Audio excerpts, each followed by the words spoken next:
feature presentation. He'll be fire on the mountain.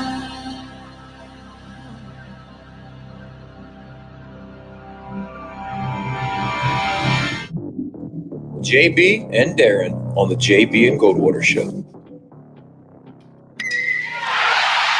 drive right field, base hit. South Carolina wins the College World Series. Watson, touchdown. Hunter Renfrow. He got him, and it's all over. Coastal Carolina rules the roost. They win the championship. And South Carolina has won the national championship. The Citadel baseball team has done it again, but this time the Bulldogs beat one of the top teams in the country. They are giant killers. Get the ball to Bennett. He does.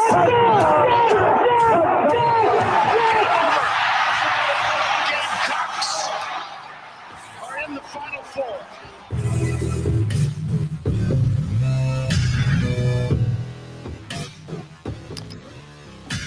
All right, greetings and a good Thursday afternoon, and welcome aboard the JB and Goldwater Show, live, loud, and online, and driven by our friends and yours at Stokes Volkswagen. Find them at stokesvw.com. Find us on the JB and Goldwater app. You can download that into your phone. It is free. You can watch and listen to our program daily in its entirety between 12 and 2 o'clock. And if you miss it, guess what?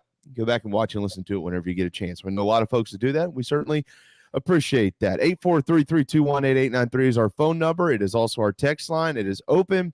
It is available. I'm sure quickly we're going to hear from Nathan. We're going to hear from Greg. We're going to hear from Craig. We're going to hear from, there's a couple of them out there we always hear from. There's Craig. Hey, man. So we certainly appreciate that. If you follow us on social media, you know where to find us, at JB and Goldwater across all platforms. If you don't, that's the name. And individually at Sports Media JB and at Darren Goldwater. Coming up on the program in just a couple of minutes, our friend John Whittle with thebigspur.com. A lot to get to with him. We'll talk about yesterday's meeting at the State House. Dan Radakovich, Ray Tanner, representing both Clemson and South Carolina. And they were discussing the future of name, image, and likeness with both of their athletics departments in mind. Amongst other things, the rest of the state, obviously, everybody will be involved in this. How far along can South Carolina, or how much in front can South Carolina get of this than the, what do we call this, Darren? The dragging of the feet nationally, I guess, maybe. Because all these other states, Florida, and there's a bunch of them, they've said, screw it. We're putting our state plans out and laws and this, that, and the other. South Carolina's trying to maybe be one of the next couple of states in that process. So we'll talk to him about that, about this weekend's enormous series of Founders Park between Florida and South Carolina. Some pro day stuff to get to there, an update on Frank Martin, and much, much more. We got Cory McCartney at 12:30. If you're a fan of baseball, if you're a fan of the Braves, this is what you want. 1 week from opening day, and if you've never been to talkingchop.com, today is the day you go, because he has an awesome, the most in-depth preseason prognostication. I mean, the positives and negatives, the pros and cons. Yeah, I've never seen anything like that. Yeah, every position out there for the Braves. I've never seen anything like it, ever. He has, and you and I know Cory well. We've known him for a long time. He's the most stat-driven dude I've ever seen, and he's got stuff in there I still don't even know what the hell it is, and I've been in baseball for 30 years. And I don't know what half that crap is, but apparently it matters. And so we're going to talk to Cory about it today. It does matter. I'm just being facetious. We've got Scott Glaze at 1:30 this afternoon. We're going to update you on Shane Beamer's press conference. We're going to talk some offensive football today, what matters in this sport, maybe some things you haven't. We've talked a lot over the last couple of years about coaches leaving the NCAA to go to the NFL. But what about the NFL guys who are coming to college football? Why are they doing that? So we're going to talk about some of that here in just a little bit as well. All right, before we get Whittle in here, I do have some news from the University of South Carolina. I've got some breaking news. It popped into my email, my one thinker from Steve Fink at 11:59 this morning. South Carolina, of course, as many of you know, is going to host the spring game April the 24th. That's Saturday afternoon. It's a 2 o'clock kickoff, and it's televised on the SEC Network Plus. Now, Gamecock Club members, listen up. You will have exclusive access to 2021 Garnet and Black spring game tickets from today until Monday. Today until Monday. Tickets will go on sale to the general public at 10 a.m. on Monday. So today through Monday, you have 4 days to buy tickets to the spring game. If you'd like to, to reserve your tickets to the spring game, if you'd like to. Tickets are free for Gamecock Club members. They are free. Doesn't matter. $50 membership, $50,000 membership. They're free. But if you are not a Gamecock Club member and you are in the general public, those are $5 tickets that will go on sale at 10 o'clock on Monday morning. To offer greater convenience and safety, mobile-only ticketing will be used to provide contactless entry to Williams-Brice Stadium. Of course, if you're a Gamecock Club member, make sure you sign in to your account to request those free tickets, and you can head to the ballpark later on in April. Williams-Brice Stadium, by the way, will host about 9,000 fans in the game. So if you there's 50,000 Gamecock Club members. So if everybody gets on there and requests them quickly today, they might be snatched up and out of here before you know it. So we'll see. But make sure if you're a Gamecock Club member, right now you can go on and reserve your tickets for the spring game.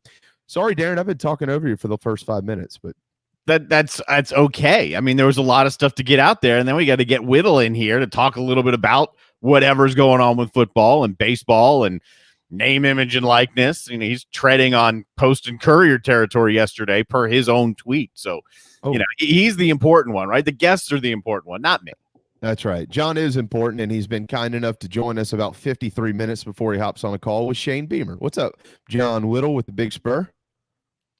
Hey, what's going on, guys? Appreciate y'all having me on. I think we got a little bit to discuss around here.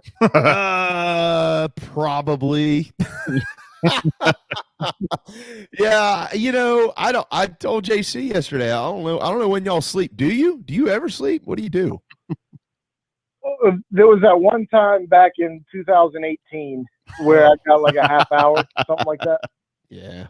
No, we have a decent balance around here. They take good care of us at 24/7 Sports.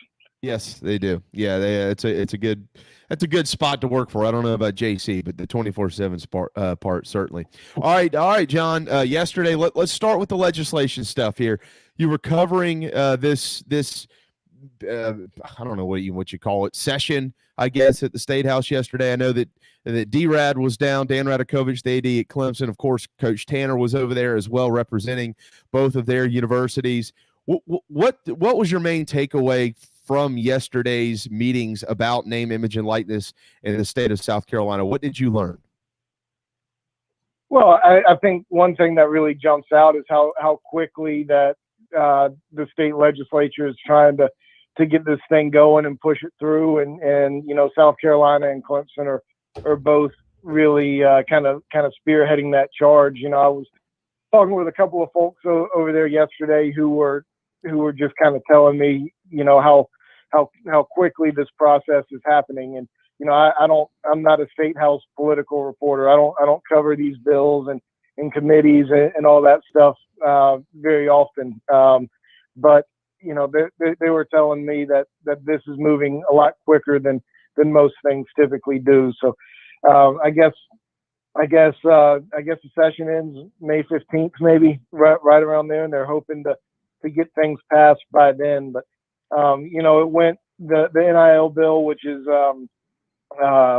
bill number 685 for those who want to look it up.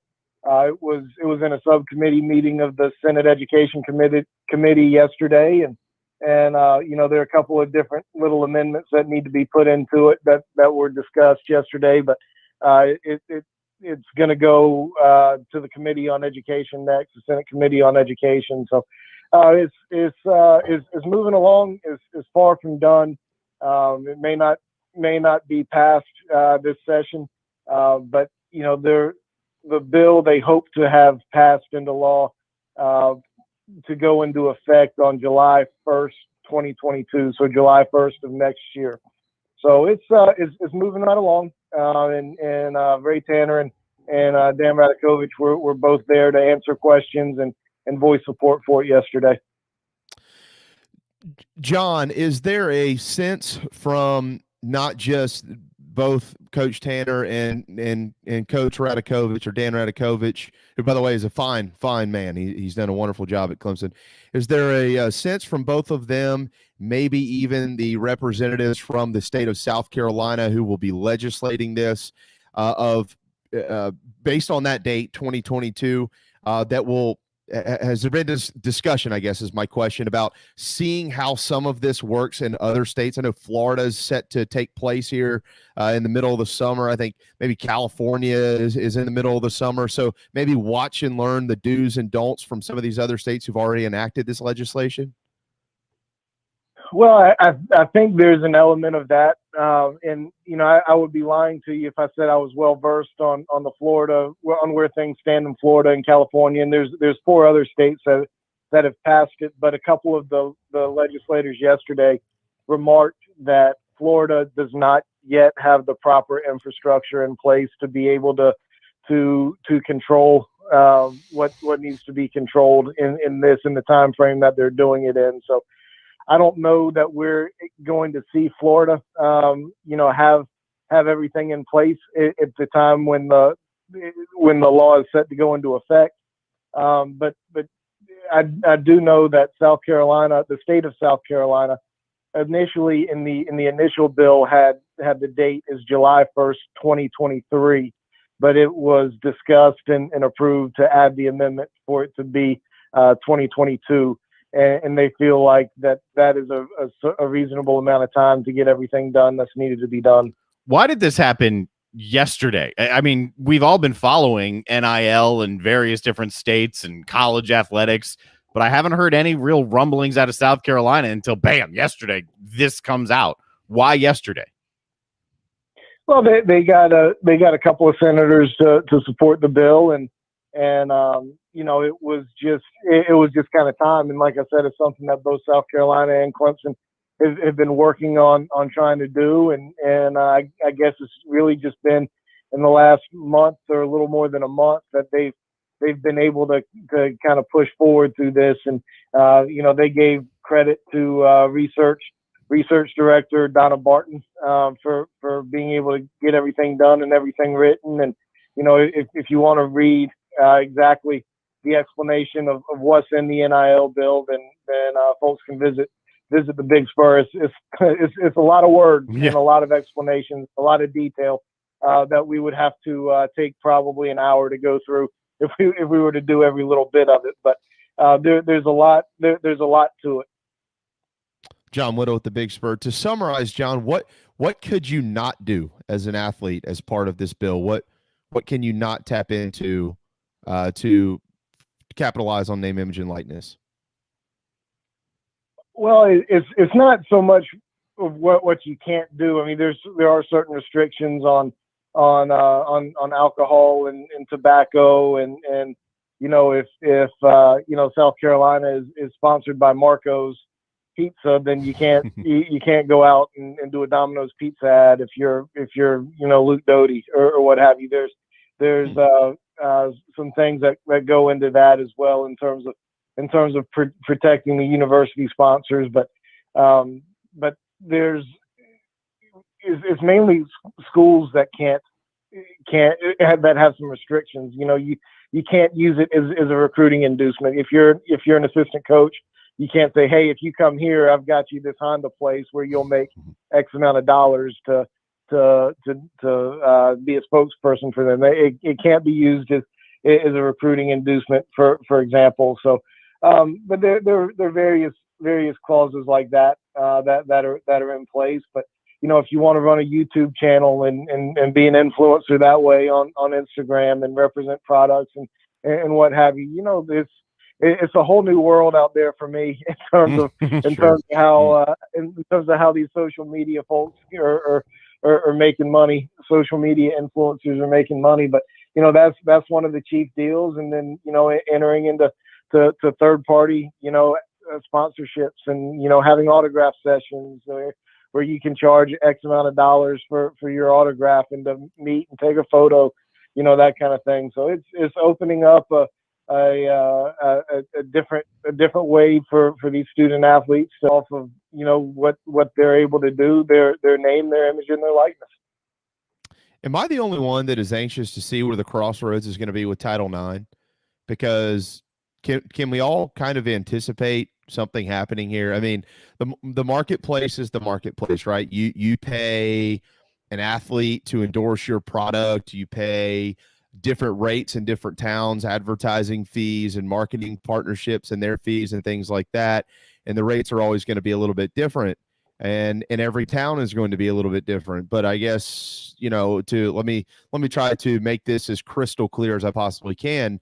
If Jadeveon Clowney and Asia Wilson were both on campus at the same time at South Carolina, and Jadeveon Clowney gets some type of NIL deal, a marketing deal essentially, to endorse a local product or a national product, and Asia Wilson gets a similar endorsement, but the money is not the same because Jadeveon Clowney's NIL nationally, his brand is bigger.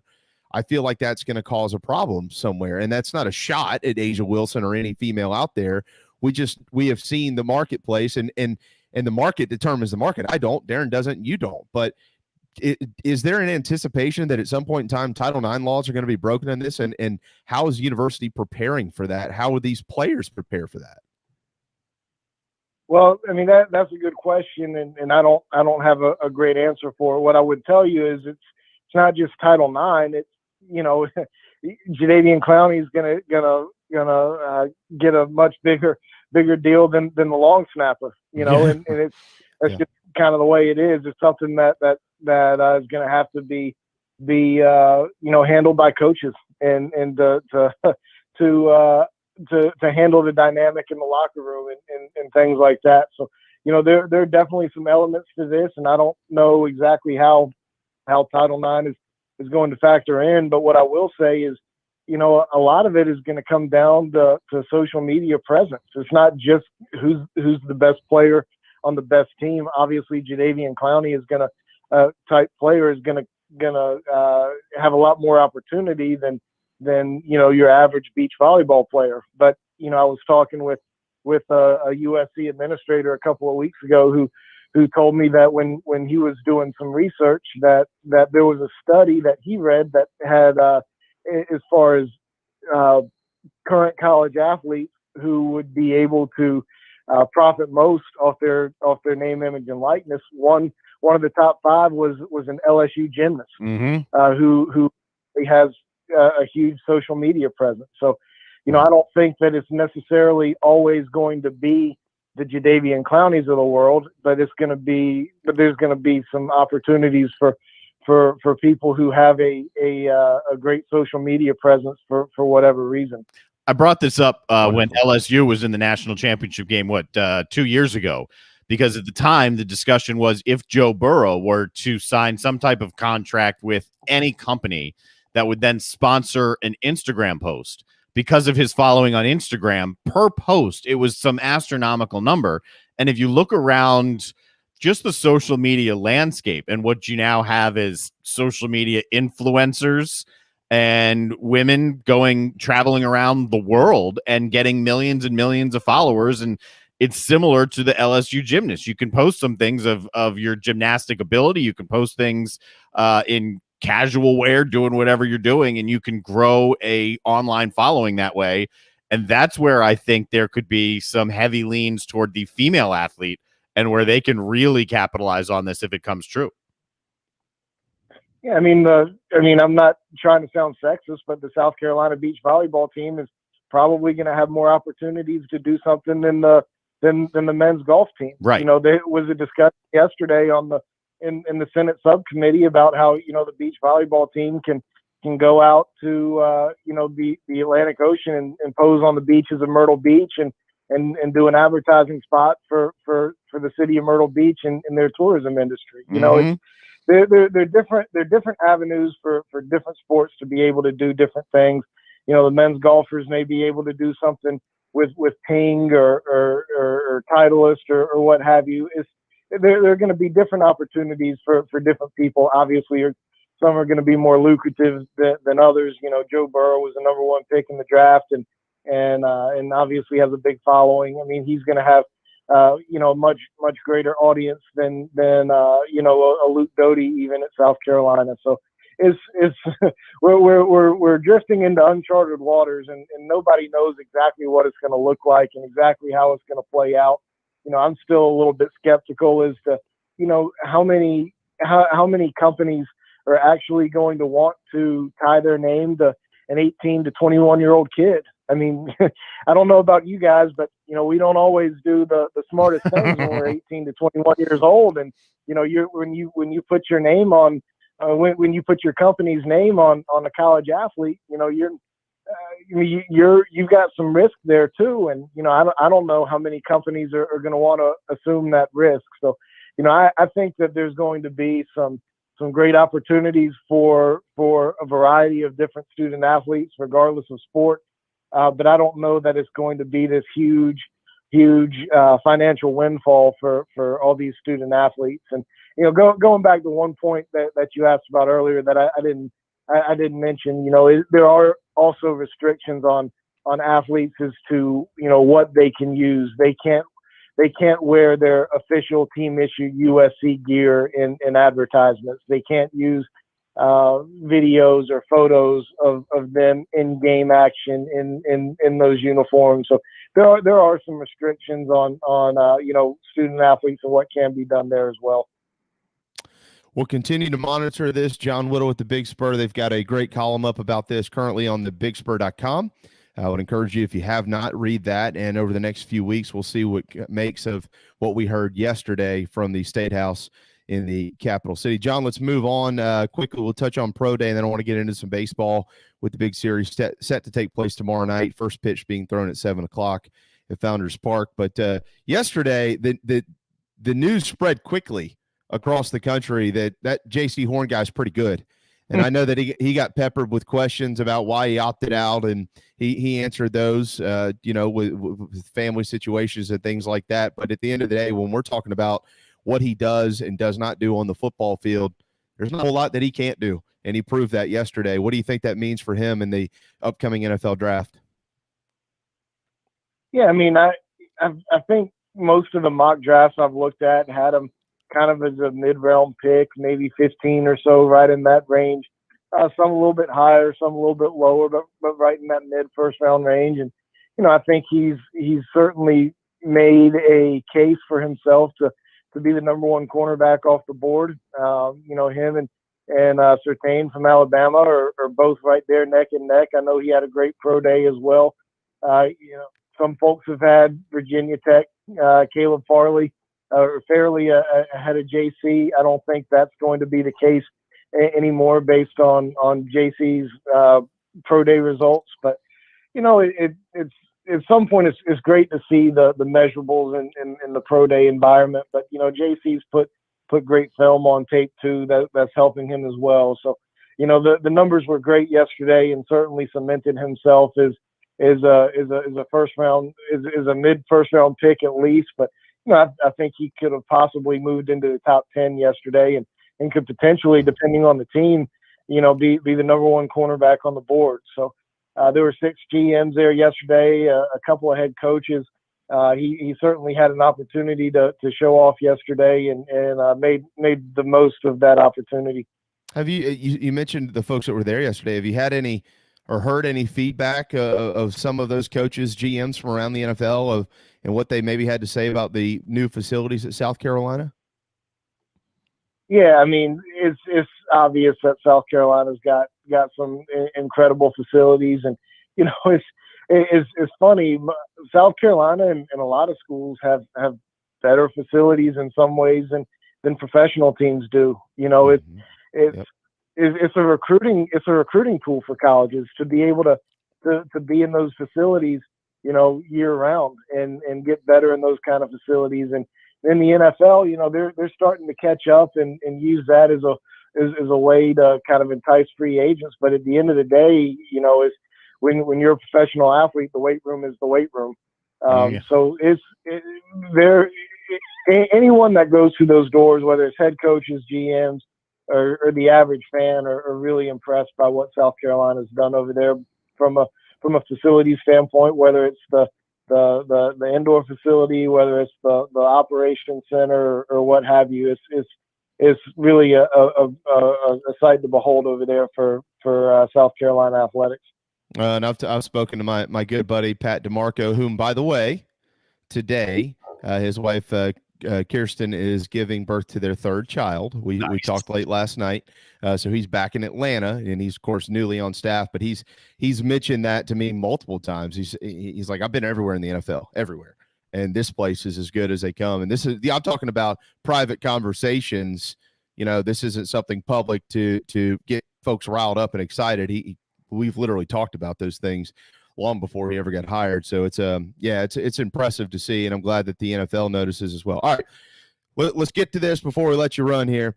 Tomorrow night, I know you're excited about covering this series in Columbia. Gamecocks finally back home for hopefully a little while, and they've got fifth-ranked, I think they're still fifth-ranked, Florida coming to town beginning at 7 o'clock. First pitch will be thrown out there by Thomas Farr, and Carolina's going to look, John, to either get to 500 this weekend by winning the series in the league or by sweeping the series and getting ahead of 500. That'll be a tough task, as we all know. But going back to last weekend, I thought, forget about the fact that they lost the series. I don't know if Vanderbilt will lose a series this year to anybody.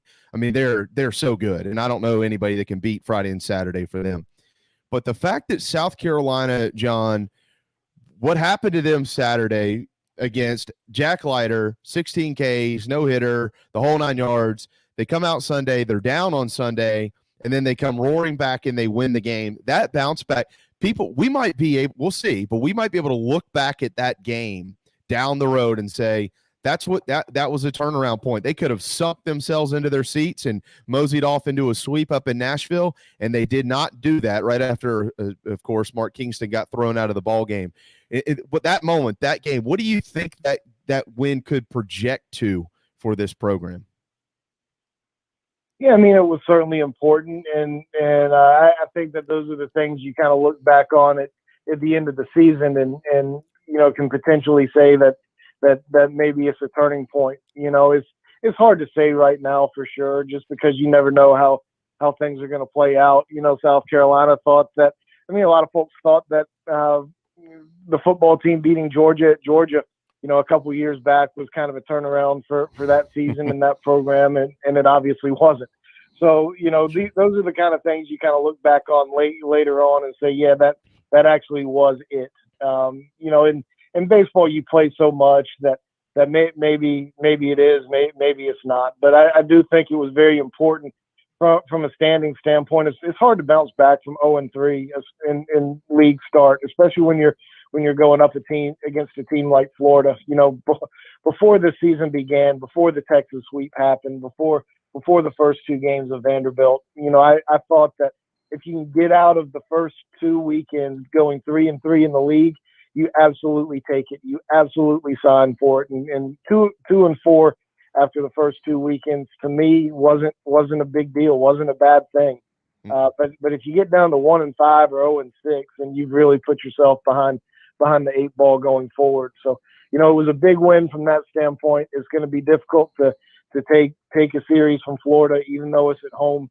But I do feel like that win on Sunday was certainly very helpful for South Carolina's confidence. Being able to score runs in the first 5 innings against the Citadel the other night certainly built on that a little bit, and to get some contributions from different players was certainly beneficial, and they should be feeling a little bit better about themselves going into the weekend after these last 2 wins than they were, after being no hit on Saturday by a really, really good arm. 16-5 for the Gators. They swept Texas A&M last weekend, and it was impressive. 13-4, 3-1, 8-4. Who is Florida? What have you seen from the Gators this year? Give us a brief scouting report on the 5th-ranked Gators.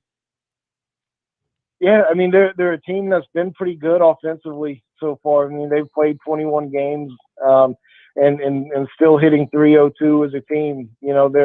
They've been okay. They've been okay on the mound. I kind of thought that they would be a little bit better than they have, to be quite honest with you. But Colby Halter, is probably their guy, along with Nathan Hickey.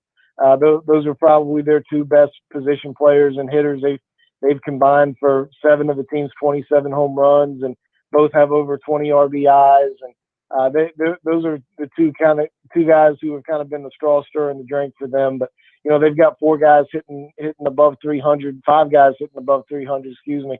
And I do think that they've been a little bit more vulnerable on the mound than I kind of thought they'd be. They're down at, I think, 9th or 10th in the league in ERA, and it was a team that I felt would be probably top 3rd. And they haven't fielded well. They're worst in the league in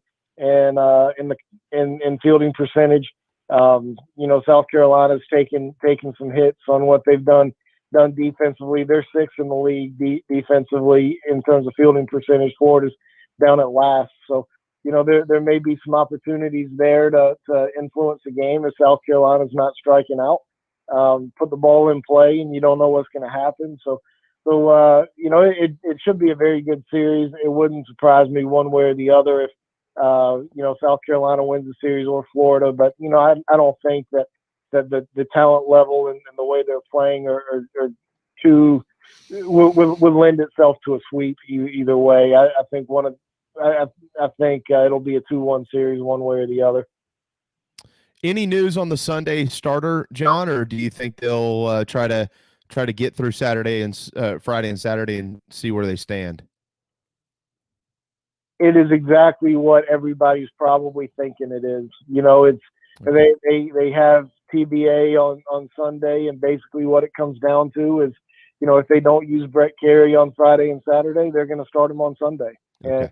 And but they're going to use them on Friday or Saturday if they need to, whether it's whether it's for 1 out or whether it's for 1 inning or whether it's for 3 innings. They're going to use them as they need them on Friday or Saturday to be sure they win a game. And if the situation presents itself or doesn't present itself, as the case may be, like against Texas and like against Vanderbilt, where there wasn't really a spot to use them, then they'll start him on Sunday. And if he's used up or if he can't start, then they'll go back with Julian Bosnick. And they've had that conversation with those players, and they understand. And Julian Bosnick's done some really good things. I know he's walked too many guys and giving up some runs, but he's also striking out almost 2 guys an inning. And this happens sometimes when you're walking too many guys and throwing too many pitches, but defense hasn't been great behind him either. I mean, you could make the case that he should have given up maybe 1 run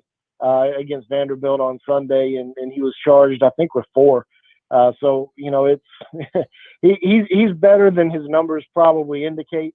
But he needs to be better as well. So, but that's kind of what's going on with the pitching scenario for this weekend. And the games can be closed by Mahoney. They could be closed by Peters. I'll admit, a couple of weeks ago, I texted Drew Meyer and said my projection is by the end of the year, the Peters kid is the closer for Carolina. He's been really, really good. So we'll have to see how all that unfolds. I know you'll be excited to cover the series. One final quick one here, about 30 seconds. Do you anticipate any news on the Frank Martin front in the near future? I mean, it's got to happen here soon, doesn't it? I mean, I have not heard of anything that's imminent. I'm certainly not ruling it out because it's something that I've expected for a little bit, but I also don't know that anything's going to happen before the DePaul job is officially locked up. Frank has been in the mix for that. It wouldn't be a good look for South Carolina to fire Frank Martin, pay him $6.5 million. And then 2 days later, he gets the head coaching job at DePaul. So I would anticipate, even though that he's kind of a long shot for that, he's still kind of in the mix. So I don't think anything's going to happen before we know what happens with DePaul. But that's kind of what I have circled at this point. And that's why you're the best, John Whittle. John Whittle with the Big Spur.com.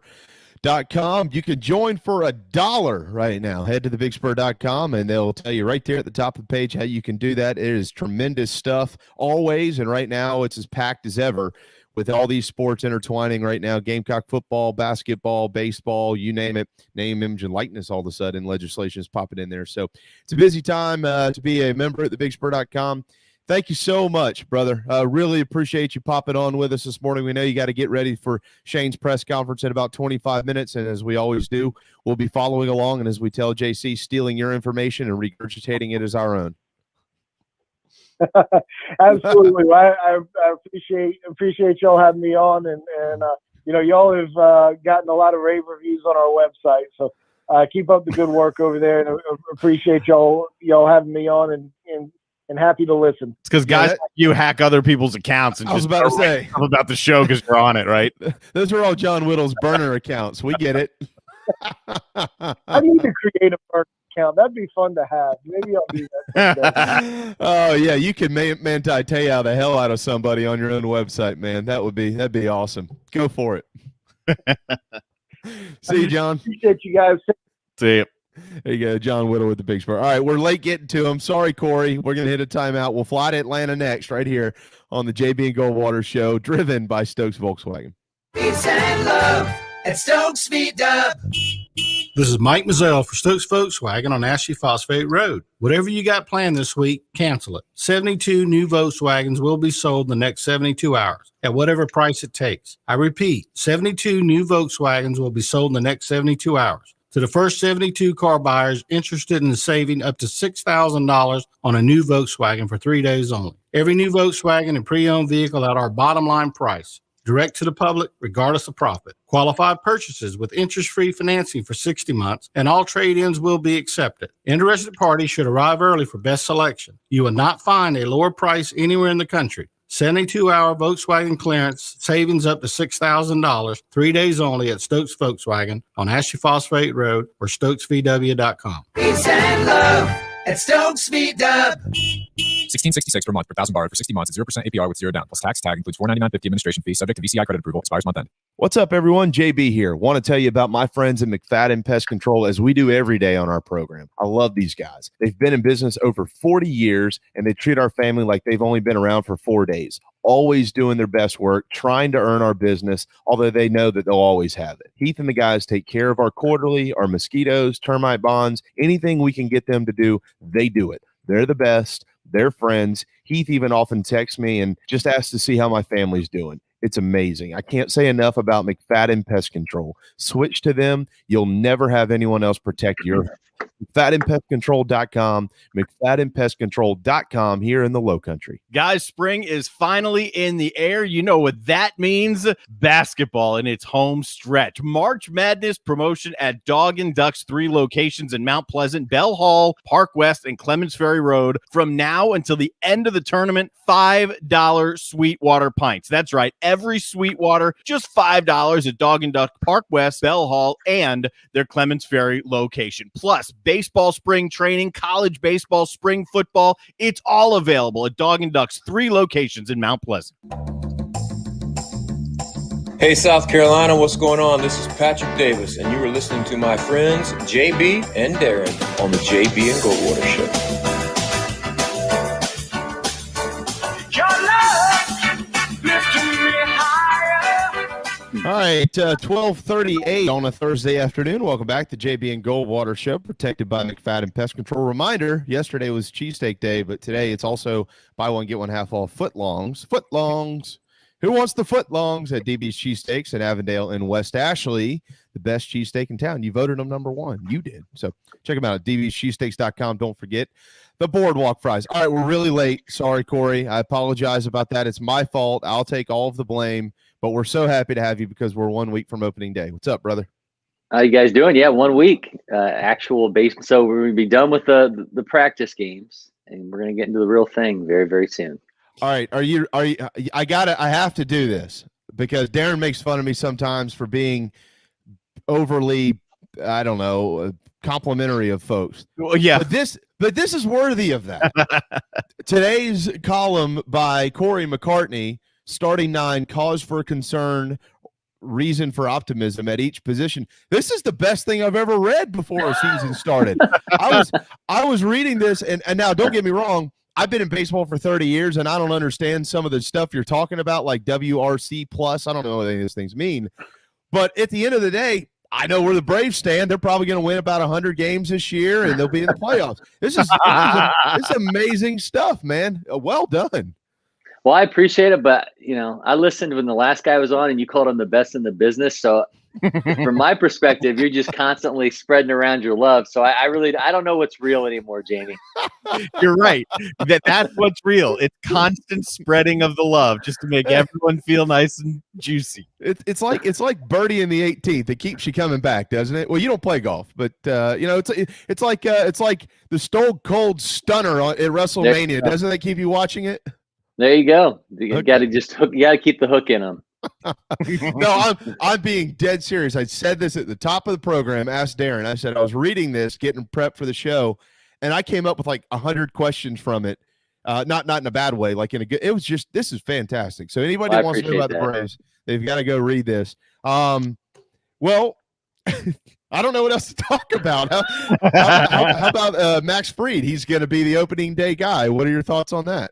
Yeah, I mean, obviously with Mike Soroka being out for an undetermined amount of time, this was the guy to go to, right? I mean, you could have gone with Charlie Morton, that veteran, but Max Fried was the stabilizer for this group last year after Soroka went down, and it's really hard to imagine the Braves getting to the NLCS last year if Max Fried wasn't as spectacular as he was. And I had to go dig this up because you think about Julio Teheran went through his Braves tying run of 7 straight opening day starts, and obviously that was snapped last year, and he's with the Tigers now. But you have to go back to Glavine in 2002 to find the last lefty that made an opening day start. And the only guys since the Braves have moved to the Atlanta in '66, it's been Glavine, Zane Smith, and Denny LeMaster are the only lefties who have ever started on opening day for the Braves. So kudos to Max Fried. Am I the only one who thinks Zane Smith and thinks Pirates? I do. Yeah. Okay. Yeah. Making sure. Good point. Yeah. I saw it. I was like, wow. Yeah. Zane Smith. Yeah. He played for the Braves. Yep. Yeah. But before they were, those were bad days. So, well, how far along is Soroka, or I guess maybe the better way is how far behind opening day will he be? Yeah, I think the thought is that he'll be at the alternate site in Gwinnett, and he'll do a couple, run throughs, throwing every 5th day there. And the expectation is that he could be in Atlanta by the end of April or the beginning of May. I think if you let Mike Soroka determine his future, he would be in Atlanta next week. Well, he'll be in Philly next week, but he'll be with the team on opening day. But yeah, I think they're being a little bit more cautious because you want Mike Soroka for October much more than you want him for April. So I think cautionary is certainly the word there with him, but I think it's the way they have to handle it. But he feels good. He feels like he's ready to go. Yeah. Every indication is he is good to go. Every report's been positive, and certainly when you've seen talk to him, he's been gushing about how ready he's really and able to go right now. So everything's been good with him. What would the rest of that rotation look like then without him to start the season?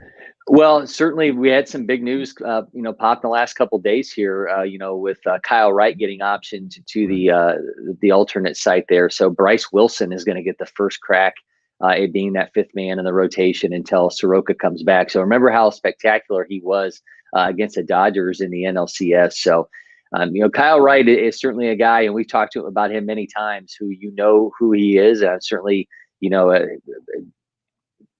big time college arm coming out of Vanderbilt, but he's just not been able to be consistent at all. I mean, we saw him last postseason be really good, one start, and then he goes out against the Dodgers and gets lit up.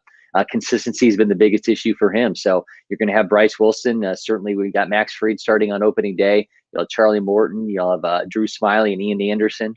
So it looks to be a strong group, and certainly get that much better when Mike Soroka makes his return. It's rare to see a big arm come out of Vanderbilt. So I'm surprised that this isn't. I'm just kidding. Did you see the no-hitter from Jack Leiter last weekend against my Gamecocks? I did, man. He's fantastic, isn't he? And I think I saw it was something like 29 years to the day or something that his dad had thrown a shutout of his own. And what a great story. So the kid, Darren and I talked about him earlier this week. Corey, both him and Rocker are going to be superstars for as long as they are healthy enough to be superstars in the big leagues. Hopefully, it's a long time. If you ask me today, who do you take? If you had both those guys, you say pick one. I'd pick Leiter. I know a lot of folks think that it's Rocker. I think when you look at him, I think he looks the part. Like he's got it. He's put together. There's not a lot of kinks and flaws in his delivery and things like that. He just looks like he's ready to go. I mean, Rocker's ready to go. I think there's a couple things they probably want to clean up, but he just looks like you've watched this for years, Corey. You've seen all these big arms come out of college baseball, and that's kind of where things have trended. It used to be, they'll be up in the big leagues 3, 4, 5 years. You're seeing guys break in within their first year now. Are both of those guys capable of that? I think they are, and I hate using comps because they're so easy to go to. But to me, it's like, Rocker reminds me so much of Dontrelle Willis, just that electricity on the mound. And then I look at, I look at Leiter, and it's that real polished Justin Verlander kind of delivery.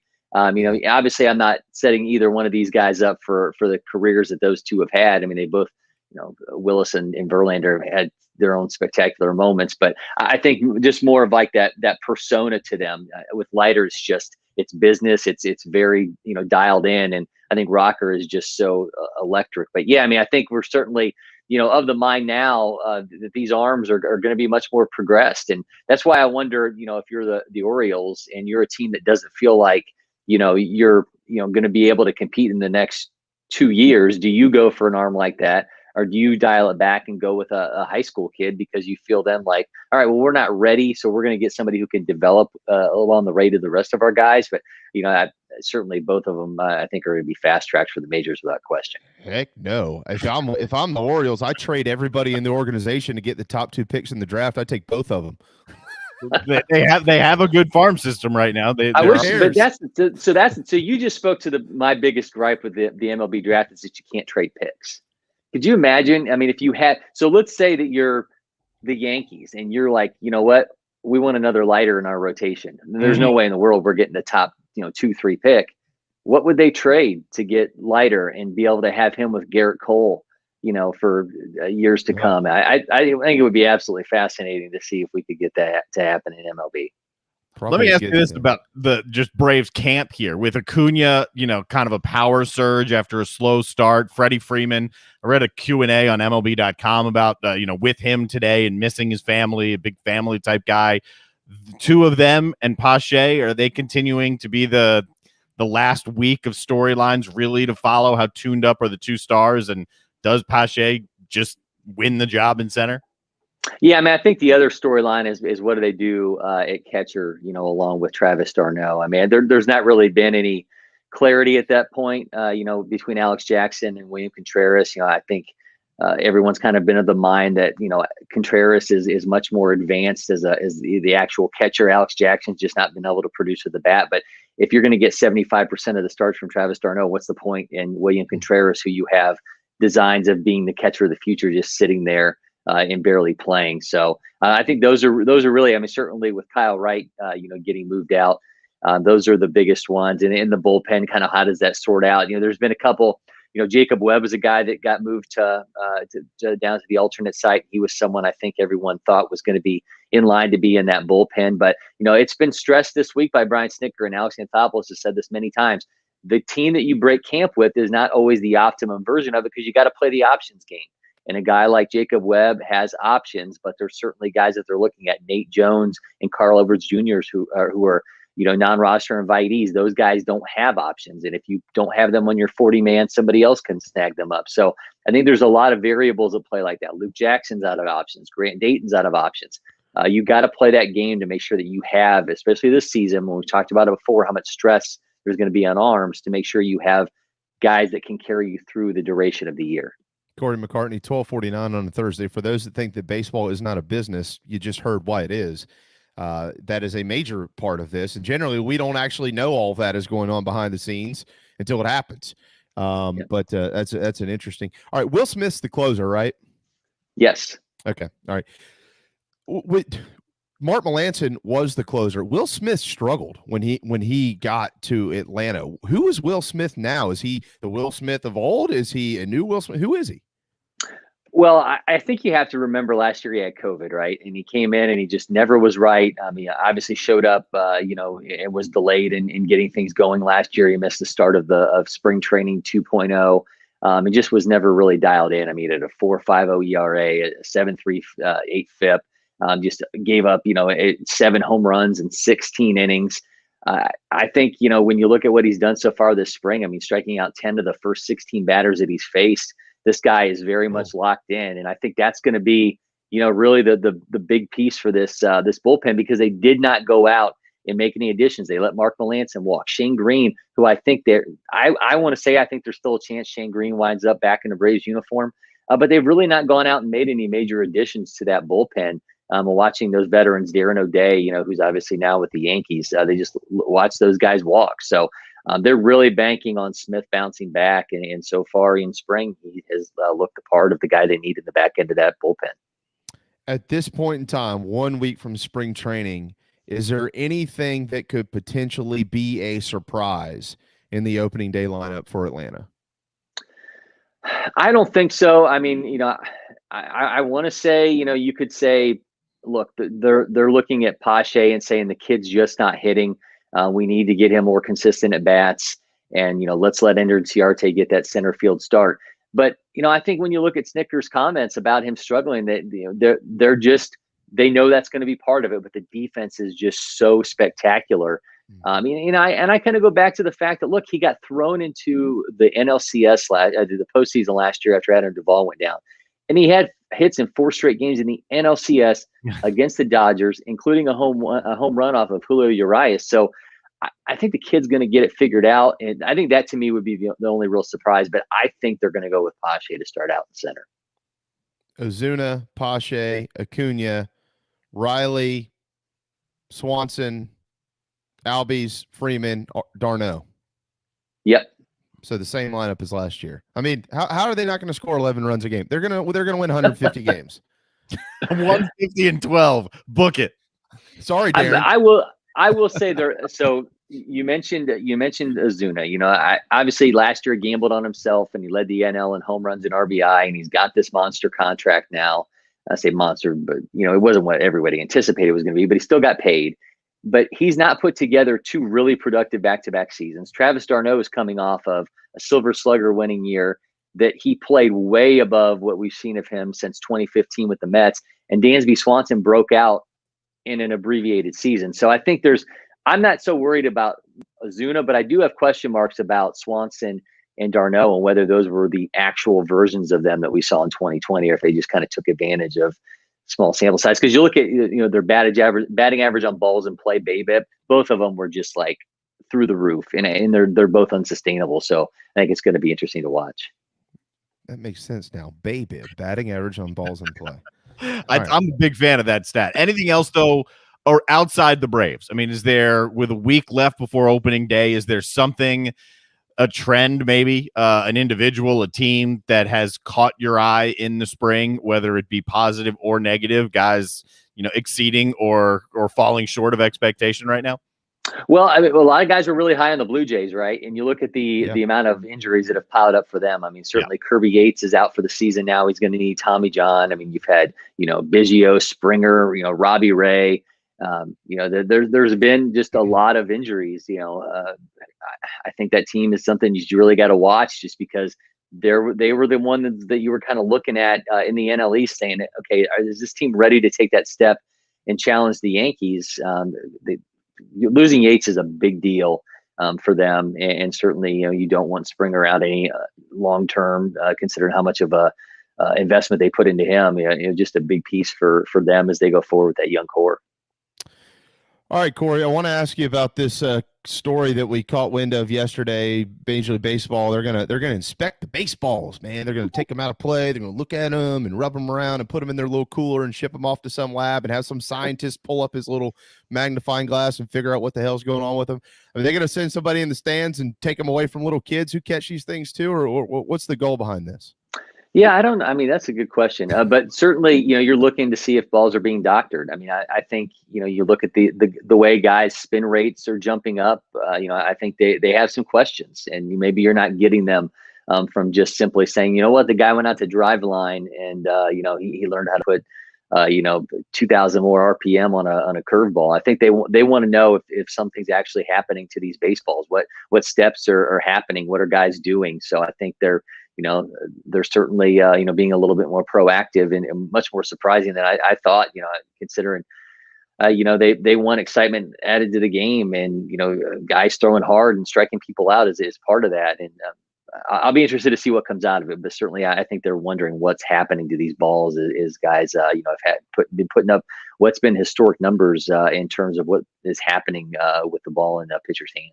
But doesn't it feel like they're avoiding like the real conversation? Why don't you just pay guys more money who put the ball in play? Like the Whit Merrifields of the world. Like the one line that I took out of one of these articles yesterday was, well, this should increase balls in play. Well, if you want to increase balls in play, pay the guys that put balls in play. If not, they're just going to keep trying to hit 30 home runs a year, and they don't care if they hit 200s. They get paid to hit 30. Doesn't that make sense? Do you feel like they're avoiding that conversation? Yeah, and I also wonder too, is this going to lead to a conversation about the mound being moved back? Right. I mean, is that something that they consider? And then, I think that would obviously change the complexity of everything. I mean, certainly it could lead to more injuries and whatnot as guys try to, try to replicate what they're able to do at 60 feet, 6 inches with it back a little bit further to see, make sure they can throw it as hard. But I just wonder if it's going to lead to anything along those lines too, as they want that focus on, being able to create that offensive excitement. So, what if you can't get it by changing the ball and you're seeing something's happening to the ball? If you move that mound back, I mean, certainly a guy's going to have more of an opportunity to put the ball in play because the pitchers are going to have to make adjustments. Would it be moved back or would it be lowered?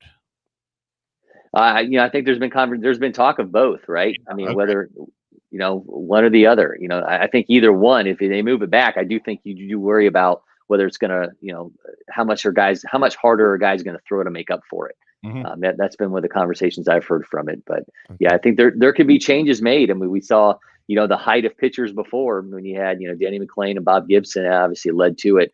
But we'll see what happens as they take a look at these balls. Did anybody adjust something? Yeah. Don't cut that clip that I just said off. I don't want to hear that again. Gotta catch yourself sometimes. Dude, it's hard for me to cut audio mid show, so don't worry. Well, he'll find a way. 3 weeks ago it was Pornhub. This week it's cutting balls off. Yeah, well, we'll just have to neither of which mentioned by us, by the way. That's true. Yeah, that's true. Just relaying info. Well, we'll see. One day maybe baseball, you'll be pitching from 70 feet, no shifts. The batter's box will be 12 feet wide. You'll be able to swing a shovel, and we'll see what else they can come up with. On that note, we're going to leave it there. If we can get you next Thursday, we'd love to have you. We know it's opening day, and you might have a lot going on. But if we can get you, maybe if we have to move you around in the program a little bit, we'd love to have you back for opening day next Thursday.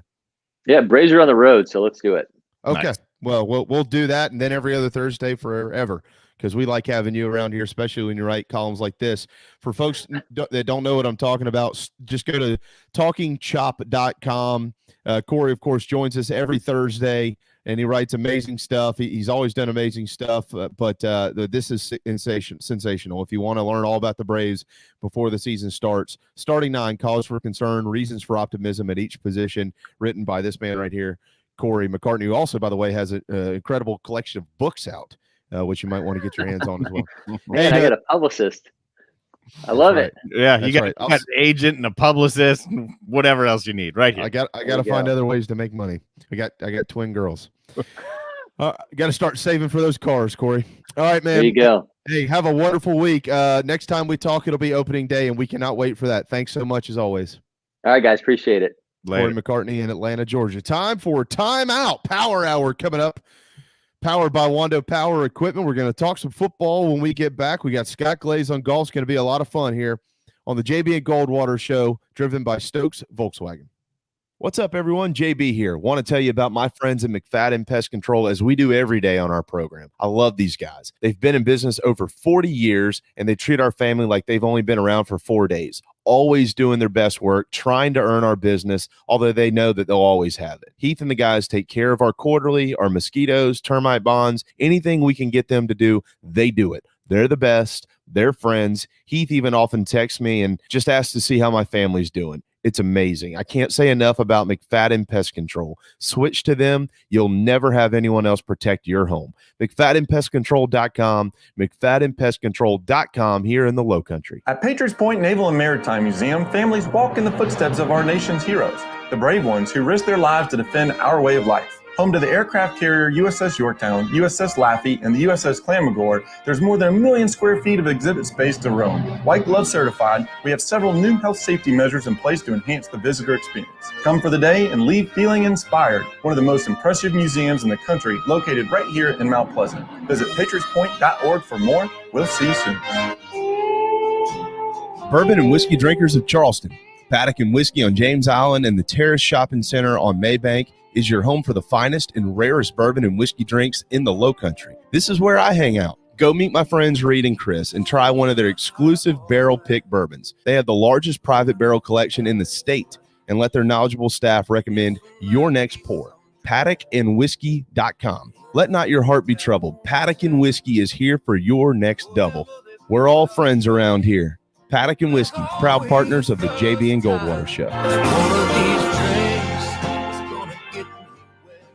This is Scott Glaze, head golf professional at the links at Stono Ferry, located on the outskirts of Charleston, South Carolina. I'm inviting you to tee it up on one of the most scenic and challenging courses in the Low Country. Our back nine is highlighted with 3 holes that border the Intercoastal Waterway.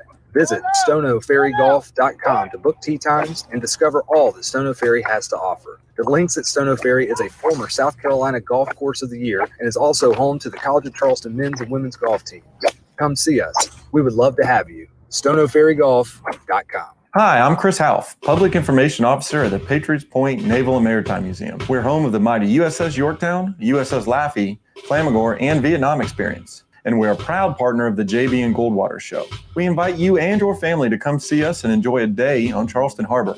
Visit patriotspoint.org for more information. And now, it is my honor to present the national anthem.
JB Goldwater Show. Live, loud, and online.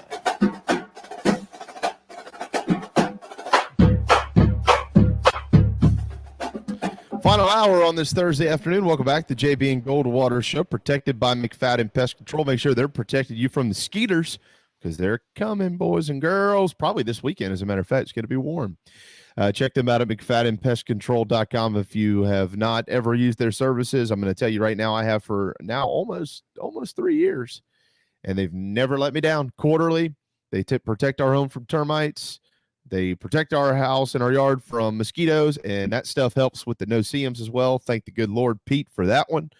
So head to McFaddenPestControl.com and have them protect your home, your yard, your children, your pets, and the whole 9 yards. McFadden Pest Control in business for over 40 years. If you're watching our program, to the left of the screen now, that's me, JB, and to the right, that is Darren Goldwater, across all social media platforms at JB and Goldwater, and individually at Sports Media JB and at Darren Goldwater. You could be a part of our show, 843-321-8893.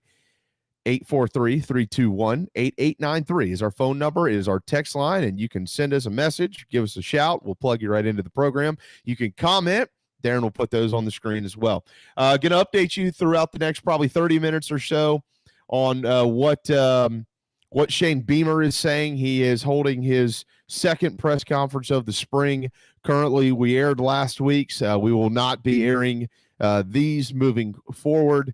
And I'll just say this, full disclosure, we, unless are approved by the university, we didn't really do anything wrong, but we want to make sure that we follow guidelines moving forward.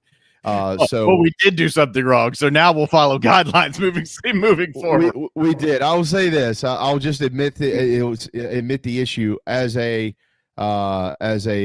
proud media member and as a media member of South Carolina, in which we are a part of their family on every mailing list.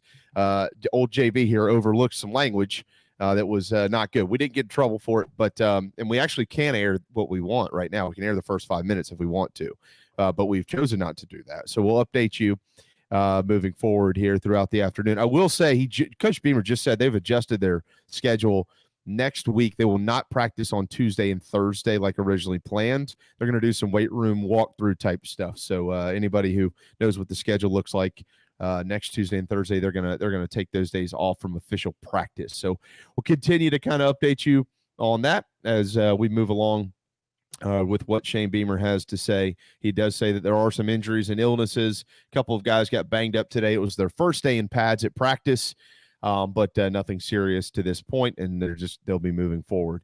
Also, you just heard the national anthem brought to you by our friends at Patriots Point. It is National Medal of Honor Day. Yeah, it is. One of my favorite days of the year on the National Days calendar. Medal of Honor recipients I hold above about everybody out there. Just wow. I've met one in my life actually over at Patriots Point walking the deck of the USS Yorktown, and that was a chill bump moment for me that wouldn't go away. Yep.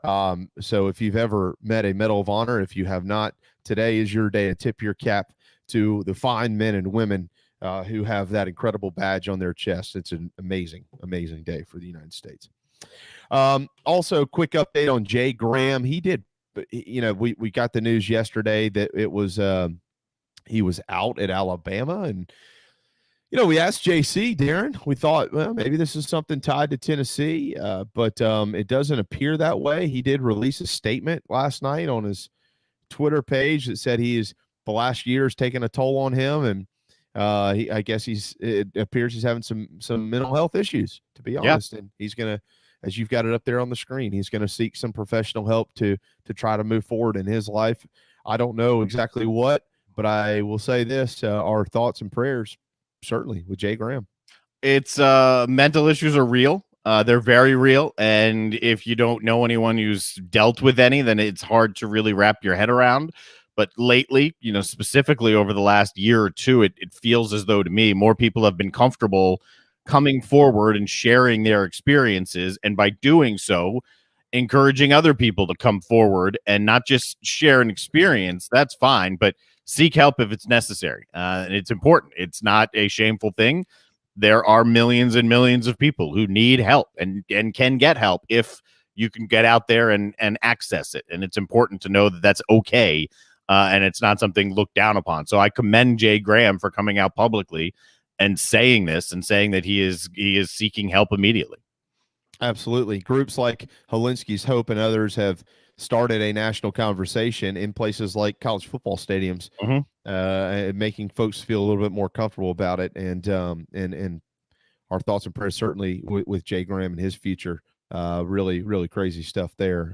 But props to him for stepping out in front of it and saying, I got to go figure this out. All right. Again, as I mentioned, going to continue to monitor Coach Beamer and some things that he's got to say. Again, nothing of crazy note at this point in time. But let's talk some offense, Darren Goldwater.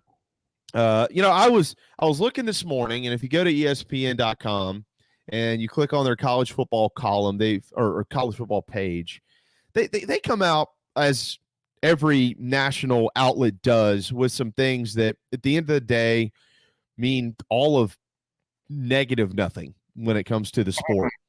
But it's at the same time, it's fun to read because a lot of this stuff will kind of educate you on what's going on out there, and a lot of these columns ranking quarterbacks and teams and ranking the last 10 years of programs and stuff like that. And it just kind of helps you to build a wealth of knowledge of college football. They do this as much for college football, if not way more for college football than any other sport that they cover.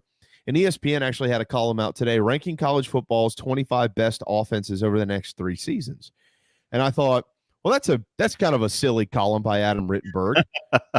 You don't know 3 seasons down the road. Yeah, I mean, whatever. You don't know who the hell's going to be. All the transfers and coaching changes and stuff like that. How on planet Earth can you project anything that you feel comfortable with the results?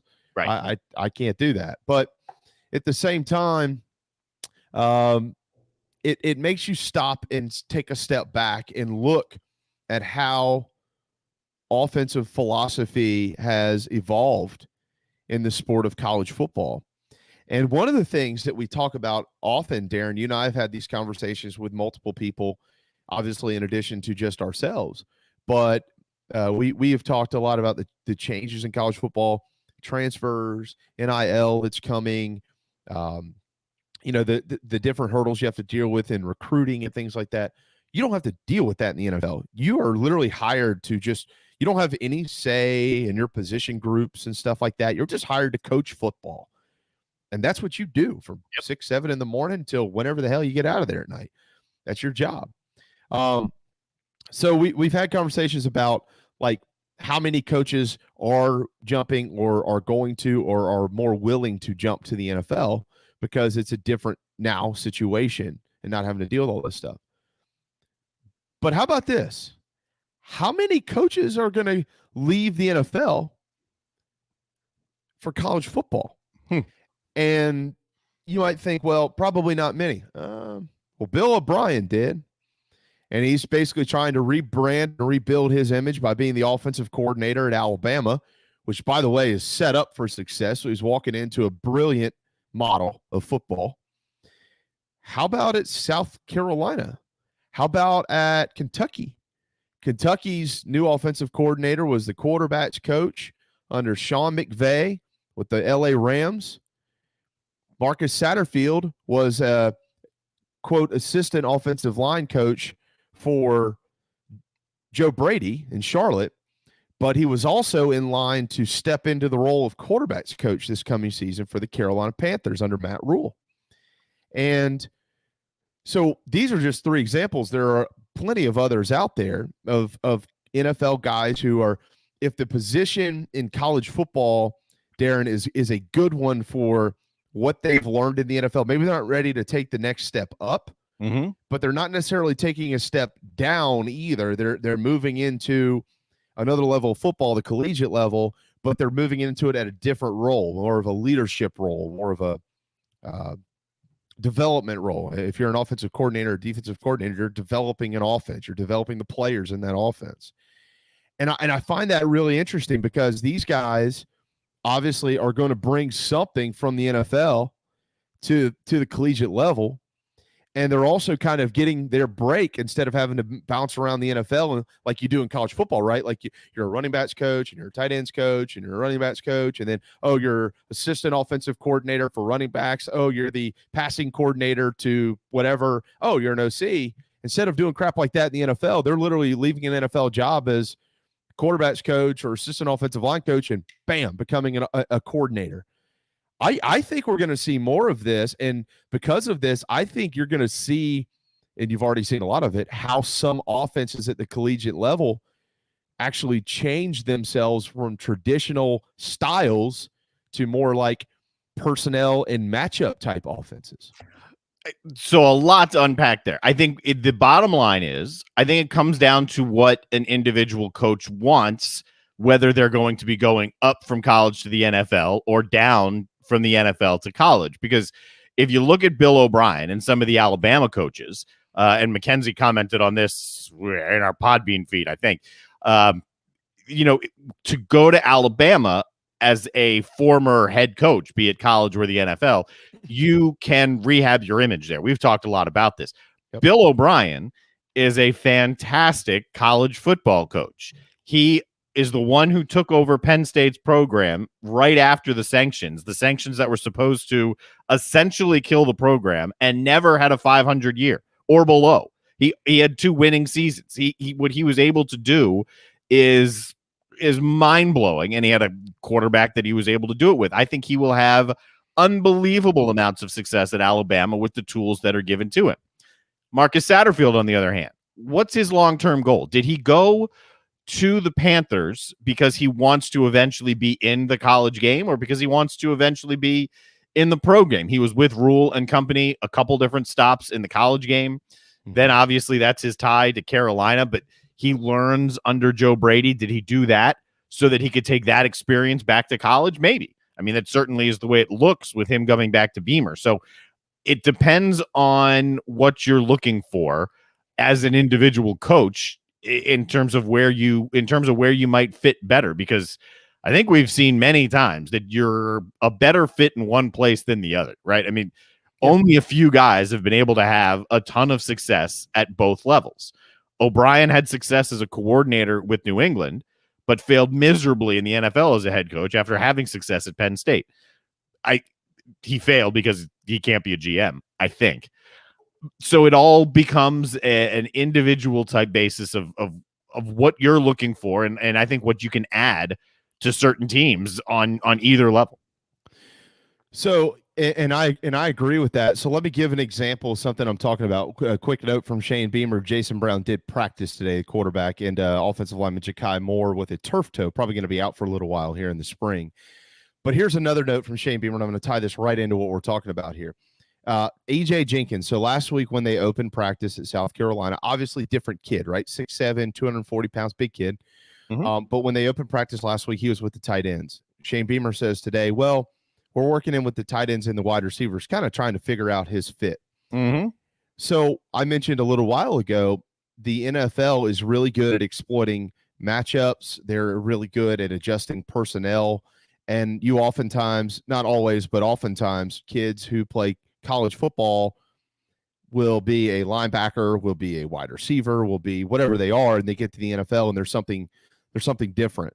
And it's because the NFL is able to identify, generally, I'd say 9 out of 10 times, what is best for their future in the National Football League based on their skill and talent. But at the collegiate level, that's a business. At the collegiate level, your future might be best here, but for this team, you're best here. And that's where you need to play.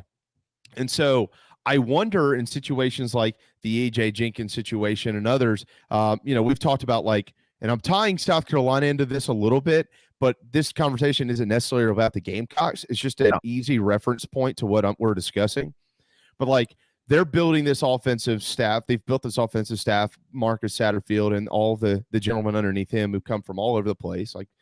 Beamer's the head coach, but he's going to oversee the whole thing. And Justin Stepp and Montario Hardesty. And all these guys are going to kind of add a little bit to the pot. But traditionally in college football, you have a guy who steps in and he has an offense. And the good ones adjust their offense to their personnel, generally. The bad ones don't, and it doesn't work out. But everybody kind of has a style. This is Mike Bobo's offense. This is Steve Spurrier's offense. This is John Johnson's offense. This is Tony Elliott's offense, whoever. But what you're kind of seeing, look at Kentucky. South Carolina's not in their own little boat like this. Kentucky's brought in a guy who's been learning under Sean McVay. And so he's like, okay, well, I'm going to bring that. And then all of a sudden you get there and you see all these guys and you go, all right, well, we're going to kind of create our own style. But this kid here, he would be a really good matchup problem when we're doing this against teams who play this.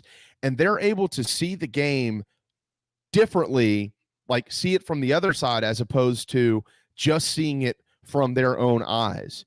And if you can see it, Spurrier was brilliant at that. He was so far ahead of everything. He could see what they were seeing. And that's why he was able to adjust things and make changes, literally draw plays on his hand and say, go do this. And when you bring some of that into college football, you start to get away from these standard offenses and you start to get more into matchup issues based on personnel. And I think the future of the sport. We think we've seen a ton of points lately, and we have. I think there's a lot of teams who are going to be there in the next couple of years going to see more of that, and I think those totals are going to start to go up even more, Darren. Just in the last couple of days, we've had conversations about matchups, and you hear in college basketball a lot because it's more of a blanket statement truth in basketball than it is football, that the game really is about matchups, right? I mean, Gonzaga could be the best. That's a bad example this year because they are so dominant, and they wouldn't find very much of a bad matchup. But previous teams, take a Kentucky or a UNLV from the past, a bad matchup with Duke in those, in the tournament because of the style Duke played and the experience and the poise going up against the Rebels back in their heyday. It was a bad matchup. Bringing it to today's game, go to the national championship game and how often Devontae Smith found himself virtually open. He won the Heisman Trophy. He wasn't intentionally uncovered, but Sarkisian was able to find matchups. He was able to change things around in order to utilize the players on the field to their strengths and against what the defense was showing him. We talked about that with Shi Smith and Mike Bobo as well. Everyone knows Shi Smith was the number one target.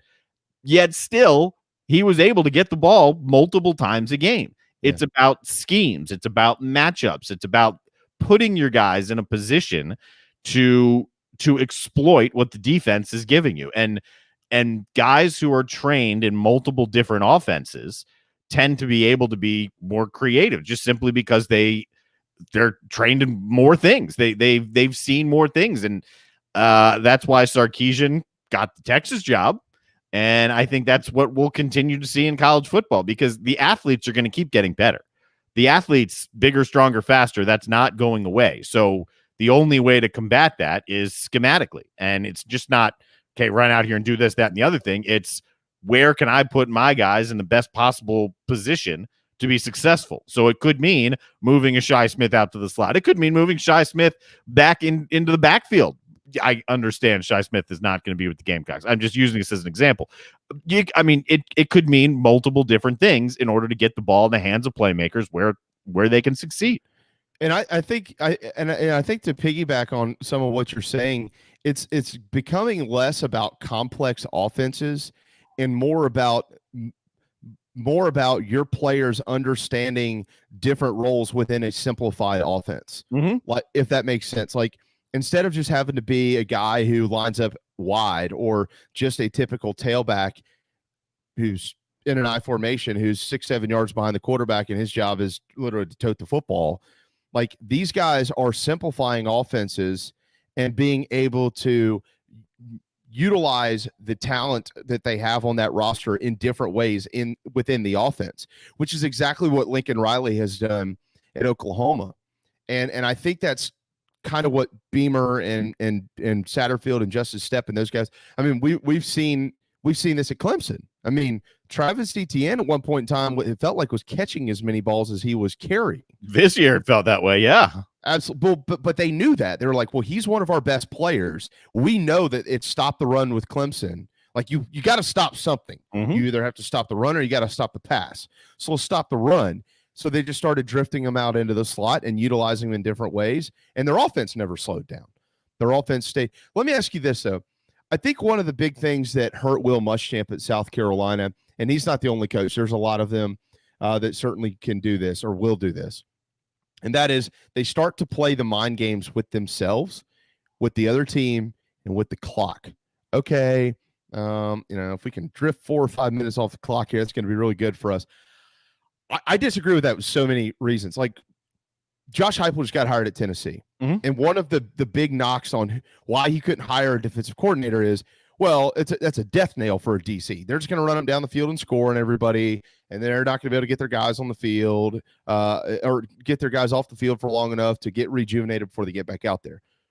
First of all, this is the SEC. You don't necessarily just run up and down the field on anybody in this league all the time. It happens, but it doesn't happen all the time. But second of all, who gives a crap? Like, is it your job to score?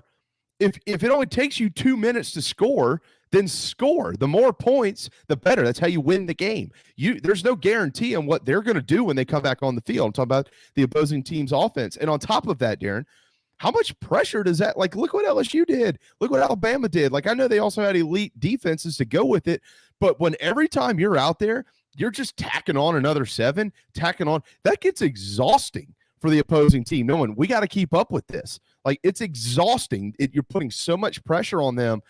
I think you're going to start to see a lot of that thinking go by the wayside. This junk of, well, we really need a 6-minute drive here. We really need 4 or 5 minutes off the clock here. Forget it. If it takes you one play to score, it takes you one play to score. You see those time conversations in 2 different areas, right? You see that towards the end of the game, maybe you've got a slim lead. Maybe you're trailing by a score. Let's take some time off the clock. You don't want to score with too much time left. That's part one. And then the other time you see it you're right. Right. And the other time is when you can't match up. As South Carolina, that you can't go to Tuscaloosa and match up with that offense. If you try and play the tempo that Alabama's going to play, you're going to get run out of the building 63-7. Mm-hmm. So you have to shorten the game and you have to try and have some extended drives. But there's also a happy medium there, because if you're not trying to shoot yourself in the foot not to score, you're trying to prevent the other offense from coming back on the field. But if you go too far that way, then you do start hurting your own offense. You do start getting maybe too conservative with your own play calling out of pure fear that the offense can't be stopped by your defense when the team's out there. So we see this trend a lot now because the game is trending towards offense. So we see more teams playing at the pace, breakneck type pace in footballs. I mean, that's what we're talking about here. So you see teams throwing up more points. Sooner or later, it will get cyclical and it will start to work its way back down. But if you start playing that game early on, you better have some success. I mean, if you start playing the time control, I can't keep up with Alabama here, so let's make sure we have as long a drive as possible. Well, that easily turns into 3 and outs and down 28-0 in 5 minutes, as easily as it turns into a win for you. And you're right. Yeah. And obviously you're speaking from are you capable or not capable of running this style of offense? Yeah. I think that there are some coaches out there, and you're right. You're right about both those points. I think there's some coaches out there are scared to run that type of offense where they're going to run up and down the field and score simply because they're not used to it. I mean, and if they don't have the horses to do it. Yeah, because it looks great. I mean, everybody wants to do it. I mean, God, I'd love to have the offense that Alabama has. I'd love to have the offense that Clemson has. I'd love to run out. If Beamer could run the offense that Alabama's doing right now and Clemson's doing right now, if that could be Carolina's offense this year, book it, right? Because it works. But you got to get to that point. He can't play at that pace. He can be creative, and while being simplified, he can be creative and put more points on the board. But if he tries to play at that pace, he can't, and you're going to get run out of the building every time until you build up the roster. Well, and I think that's why, like, as it pertains just to South Carolina for this conversation, like, I think that's why, and I know, I get it. Most fans are going to hear what I'm going to say. They're going to think, well, what was he supposed to say publicly? Totally understand that. But at the same time, I mean, I know some of the staff members at Carolina. I know what they say in publicly and what they say behind closed doors. And I know that behind closed doors, there's a real optimism with that wide receiver group. And that's been the most scrutinized, criticized group over the last year in Columbia. And it should be based on what they've done. But I think that they look at this group and they're not looking at it pigeonholing guys anymore. Like I just mentioned the E.J. Jenkins thing a minute ago. And they're not looking at this going, well, Otrey Smith, I mean, he's 6'4". We're going to need to line him up outside. They're not looking at that. They're looking at that going, okay, if we just simplify this all and teach each of these guys different roles within the offense, then we can utilize different roles in different games when we find different matchups. So you haven't pigeonholed your guys. And so that's why when they look at a group like this and they go, well, they're pretty good size. They can run around really well. Got pretty good hands here and things like that. They're envisioning and seeing things much differently as opposed to maybe the square peg trying to fit the round hole with a couple of them that we've seen over the last couple of seasons. I liked what Beamer said when he was introduced, and then everything that's been said offensively, schematically since then, because it's all been, okay, I have an idea of things that I like, and I have a whole collection of years of research on various staffs of things that I like. And I brought in a guy like Marcus Satterfield, who has experience from multiple different places. And there are different avenues that we can go in order to best suit our personnel. You, as crazy as this sounds, you don't hear that all the time when new coaches are brought in, because the question comes up, hey, coach, what type, what do you want to run? What type of system? And you hear this in basketball a lot too. What type of system would you like to run offensively and defensively? And you will hear a coach say, well, this is what I've done in the past. This is what I know is successful. This is how I make certain things work. That's great. If you don't have the guys to do it, you're dead.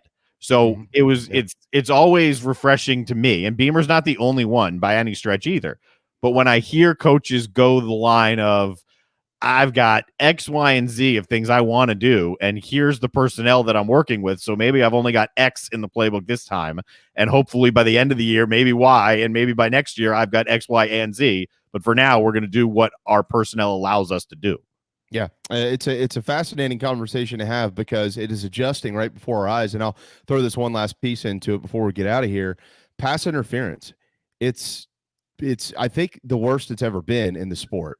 Anytime there is essentially a jump ball, it feels like, between defender and receiver or whomever it is, it 90% of the time is in favor of the offensive player. And if you have a system that can utilize 1v1s, man matchups and things like that on the outside, and you've got a quarterback who is confident enough to be able to throw the football in one spot, basically, for your guy and only your guy to be able to go get it, you could draw 5 or 6 of those things a game. It changes the whole game. We see it all the time. And I don't know if they're working to fix that. I'm not a big fan of some of the calls I've seen over the years. And I'm not just talking about with the Gamecocks. I'm talking about all over college football. I think it's gotten pretty bad. There's going to be some touchy-feely stuff out there. You don't know where that guy's going. I mean, sometimes you're going to put your hands on him. Right. I get it when you yank a guy down and stuff like that. But good coaches are taking advantage of that now. They're basically going, it's 3rd and 11. And instead of let's trying to get this close on 4th down for like 4th and 1 or 4th and 2, let's find the best one-on-one we can and throw it to him, see if we can draw a penalty.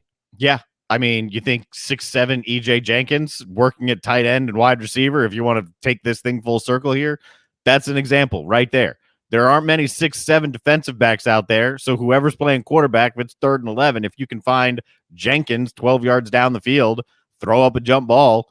I mean, if that's not part of a route, then you're crazy. It will be part of some type of play calling. I mean, it will be in the playbook. I'll tell you what's in the playbook over at Wando Power Equipment. Starting tomorrow. Let me say this again. If you know anybody, if you are somebody, or if you just say that's too good of a deal to pass up, this is for you. It's the annual Wando Power open house at Wando Power Equipment. If you're going to be in the Low Country, if you're close to the Low Country, if you want to make a trip to the Low Country tomorrow or Saturday, beginning at 8 a.m. on Daniel Island, the annual open house big deal is 20% off of select Hustler commercial mowers. I spoke with somebody yesterday who bought a commercial mower last year for like $3,500. Take 20% off of $3,500 and tell me what you could do with that extra money. I'm telling you, man, this, and they're not all $3,500. Don't get me wrong. This dude just bought one of the big juicy ones. 20%. You don't ever see that. 20% off this weekend, tomorrow and Saturday at Wando Power Equipment over on Daniel Island, owned by the Price family. They've been friends for a long time. I've known them for well over 20 years. Harrison and Polk are running the joint over there. They're two brothers that fight all the time, but they won't do that in front of you, I promise. They're Low Country kids. They invite folks from all over the state all the time. If you buy it there, they're going to fix it there. You can call them at 843-849-8814, wandopower.com, just to get a little sense of what type of inventory we're talking about here. And you go to their Facebook page as well. Just type in Wando Power Equipment, and you're going to be a part of something special this weekend. It's their 30th anniversary this year. They've been doing this for over 30 years, guys. Wow. It's incredible. Wando Power Equipment, They give us and provide us guaranteed power on the JB and Goldwater show. It is Power Hour, hour number 2 here, and we certainly appreciate that, so we don't go off the air and you get to enjoy us every afternoon. Of course, they power Mic'd Up with Mike Morgan on Tuesdays as well. WandoPower.com. All right, got to hit a timeout. When we return, we're a week from baseball. We are 2 weeks from the Masters. We're going to get an early glimpse of that. I can't. It's a normal spring, guys. This is great. So we can't wait. We're going to get an early peek at that and much more with Scott Glaze from Stono Ferry right here on the JB and Goldwater show, driven by Stokes Volkswagen. Peace and love at Stokes Meet Up. This is Mike Mazzell for Stokes Volkswagen on Ashley Phosphate Road. Whatever you got planned this week, cancel it. 72 new Volkswagens will be sold in the next 72 hours at whatever price it takes. I repeat, 72 new Volkswagens will be sold in the next 72 hours. To the first 72 car buyers interested in saving up to $6,000 on a new Volkswagen for 3 days only. Every new Volkswagen and pre-owned vehicle at our bottom line price. Direct to the public, regardless of profit. Qualified purchases with interest-free financing for 60 months, and all trade-ins will be accepted. Interested parties should arrive early for best selection. You will not find a lower price anywhere in the country. 72-hour Volkswagen clearance, savings up to $6,000, 3 days only at Stokes Volkswagen on Ashley Phosphate Road or StokesVW.com. Peace and love at Stokes Meet Up. $16.66 per month per $1,000 for 60 months at 0% APR with 0 down. Plus tax tag includes $4.99.50 administration fee. Subject to VCI credit approval. Expires month end. What's up, everyone? JB here. Want to tell you about my friends at McFadden Pest Control, as we do every day on our program. I love these guys. They've been in business over 40 years, and they treat our family like they've only been around for 4 days. Always doing their best work, trying to earn our business, although they know that they'll always have it. Heath and the guys take care of our quarterly, our mosquitoes, termite bonds, anything we can get them to do, they do it. They're the best. They're friends. Heath even often texts me and just asks to see how my family's doing. It's amazing. I can't say enough about McFadden Pest Control. Switch to them. You'll never have anyone else protect your home. McFaddenPestControl.com, McFaddenPestControl.com here in the Low Country. Guys, spring is finally in the air. You know what that means? Basketball in its home stretch. March Madness promotion at Dog and Duck's 3 locations in Mount Pleasant, Bell Hall, Park West, and Clements Ferry Road. From now until the end of the tournament, $5 Sweetwater pints. That's right. Every Sweetwater, just $5 at Dog and Duck, Park West, Bell Hall, and their Clements Ferry location. Plus, baseball spring training, college baseball, spring football, it's all available at Dog and Duck's 3 locations in Mount Pleasant.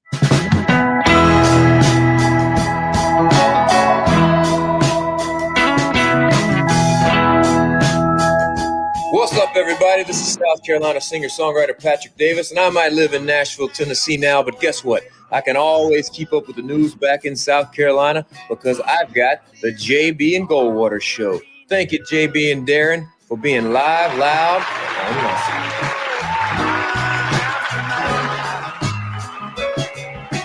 When I think of you, I start to smile.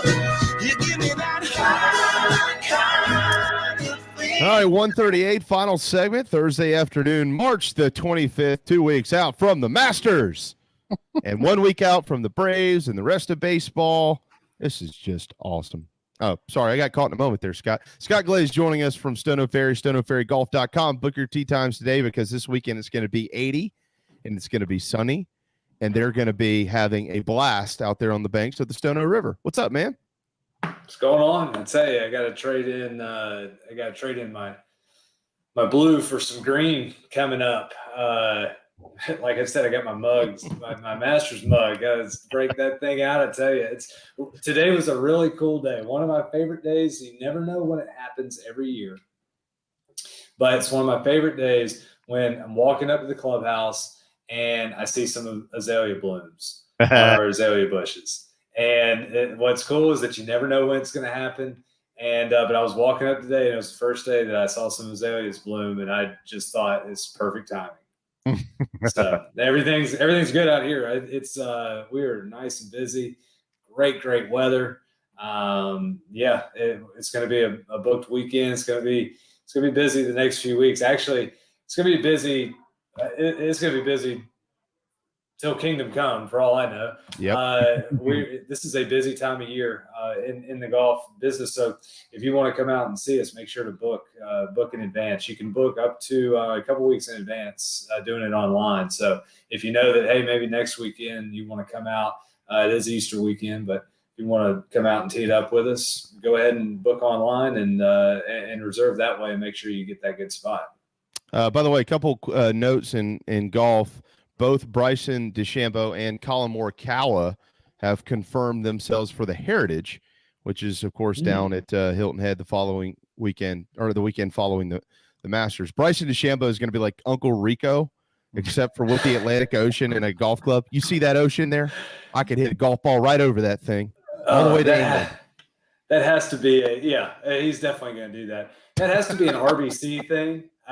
The Royal Bank of Canada that sponsors the event. I know that Dustin Johnson is he's an RBC guy, and I'm not sure if Morikawa is, but that's part of their sponsor obligations is that they play in those RBC events. They sponsor too the Heritage and the Canadian Open, which we're not going to have this year. But yeah, interesting. Not a golf course that's suited for Bryson, but who knows? Maybe he might be donning a green jacket down there in Hilton Head. We'll see. Ooh, that's not a pick. Man. That's not a pick. No. Sometimes that won't be a pick either. That was just a tease. In the business here. That's what we in the biz. Yeah, I hear you. Right. Are you keeping up with the match play this weekend? I am. I love the match play. Match play is neat. Match play is great. We don't get it enough on tour. It's really just such a pure form of golf. You're playing another person. We get it every year in the President's Cup and the Ryder Cup. That's different because there's a lot of camaraderie involved, and it's the pride of country. We don't get it as much on the PGA Tour. This is really the only time that we get it, and it's only 64 players. I love the pool play format. This event used to be just almost just like March Madness in college basketball, 1 through 64. And we saw before, Tiger was number 1 seed. He lost on Wednesday and was done, flying back to Florida. They've changed the format to where we do the pool play now, which is great because it guarantees that the entire field is there through Friday. Then it gives us basically the 16 best golfers of the week, all then playing each other in match play in a traditional bracket style. It's on a great golf course. This is one of Pete Dye's, I would say, hidden gems, just because we're not as familiar with it. We've only been playing here since 2015 or 16 in Austin. We're familiar with Pete Dye from TPC Sawgrass, obviously. But this is another great diabolical classic Pete Dye course. And as we've seen with winners here over the years, you can't necessarily overpower this course. It brings the entire field in together. And that's why our defending champion from 2019, Kevin Kisner, he is certainly not a guy that is going to top the charts in driving distance. But he's going to hit the ball accurately, and he's going to get the ball in the hole, makes a lot of putts, and that is key in match play. It's been pretty key so far. He's 4 up on Justin Thomas. Oh, yeah, he's beating the snot out of Justin Thomas right now. But I don't know what's up with JT after yesterday. What's up with Rory? Rory just got throttled by Ian Poulter after coming out with announcing that he's officially working with Pete Cowan. For those that don't know the name Pete Cowan, he's basically the Butch Harmon equivalent for in Europe. But yeah, I think I've had the most adrenaline-packed moments playing match play. I think it's because it's a different form. You're playing, like I said, you're playing one person. That person in your group, you're playing that person, and it brings out every bit of competitive juice that you may have in your body, especially once guys start to get into gamesmanship and things like that. So match play is a ton of fun. You can go out and make a 12 on a hole, and it doesn't matter. You just lose the hole. You're not 8 over then. So match play needs to be played more. It needs to be played more all levels of golf, from the club level, like our membership level here at Stone Ferry, all the way up through the ranks. We've seen the success that it's had with the national championship, the NCAAs, for golf. So I wish we got more than one time a year to watch it. Plus, when you have something like this, you get stories like we had yesterday. A guy that no one's ever heard of busts out onto the scene, and here he is, winning his opening match. Yeah, who it was that yesterday? I need to come up with that name. Like I said, we've never heard Robert McIntyre beat Kevin Na yesterday. Looking at it right now, that's not a name a lot of people know. Now, that's the great thing of these WGC events is that we get a global stage. I mean, we virtually have all of the top 64 players in the world this week. Yeah, if I'm looking at Antoine Rosner, he's from That's it, Rosner. That's it. Rosner beat DeChambeau. Yep. He that's right. He beat DeChambeau, and he actually won on the European Tour a week or two ago. Two-time winner on the European Tour from France. We don't see or have not seen last few years in golf much of a French impact. So nice to see that. But yeah. Nice to see the French finally show up, huh? Yeah. But yeah, this about time they made an impact. It's only been 250 years. That's right. Speaking of Bryson has not made a name for himself in match play. Combined in this event and the President's Cup, Ryder Cups that he's played in, he's had 1 win, 7 losses, and 1 halved match. So Bryson, his game is not suited for match play. Let me ask you about that. How much of an impact does that have when they have to pick the Ryder Cup team or something like that? I mean, obviously Bryson DeChambeau is one of the best Americans playing golf, but his record in match play isn't any good. That's part of it, right? Yeah, I think if he was a fringe player, it certainly would have an impact, especially if he was going up against somebody that had a really good match play record, like a Kevin Kisner or somebody. Fortunately for Bryson is that he's not going to be on the fringe. He's either going to qualify outright for the Ryder Cup, or he's going to be so close to qualifying that he's going to be an obvious pick. The better that you are, those records don't matter. Tiger never really had a great Ryder Cup record. Especially in the team format. That was always a theme in the Ryder Cup there is who's going to play with Tiger, because he can't seem to win a match in best ball or alternate shot. So, not going to matter right now. It could matter in years to come if Bryson, like I said, is right there on the fringe. You want a guy that is going to be able to perform in this type of format. And you're not just going for looks. We're going for actual results and wins. All right, well, everybody, speaking with Scott Glaze, good Lord, Scott Glaze, golf pro at Stone Ferry, stoneferrygolf.com. All right, everybody wants to win this week. Everybody always wants to win if you're playing, right? You want to win this weekend. Next weekend is the Texas Open, I believe. You want to win that, certainly. But what's most important this week, next week, especially maybe for some of the stars in golf who are looking for that first green jacket? That's coming up in 2 weeks. So what are they trying to accomplish in this time? Well, what's tough, I would say the most important week for your favorites, for your big names, the most important week is going to be next week. Because this week, this is the WGC. You're trying to win this event. You are playing match play. Next week is what's going to be most important. Who is going to peak before you drive down Magnolia Lane in 2 weeks' time?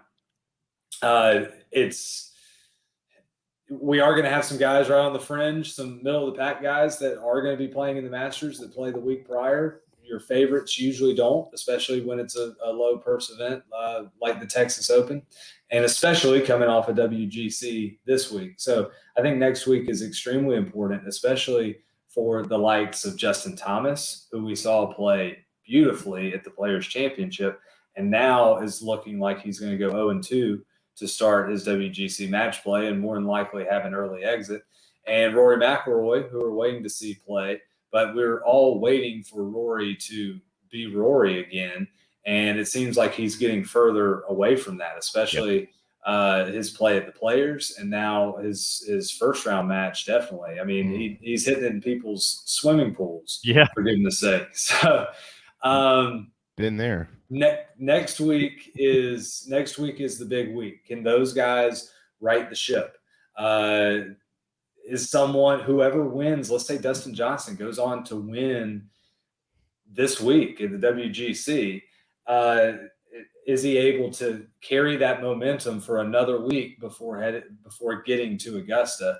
And then for the players that are close, that are right on the cusp, maybe looking for that first green jacket, maybe, it is a Xander Schauffele, Patrick Cantlay, somebody like that. What are you going to do next week as you prepare to be better than everybody else when you get to Augusta? Or what are you going to do to really take that part of your game that has to be perfect in order to win the Masters? What are you going to do to make it perfect? And in that week of prep. So next week, not the most important on the PGA Tour, but for the Masters champion, is going to be extremely important because they will get their game in tip-top form. What is how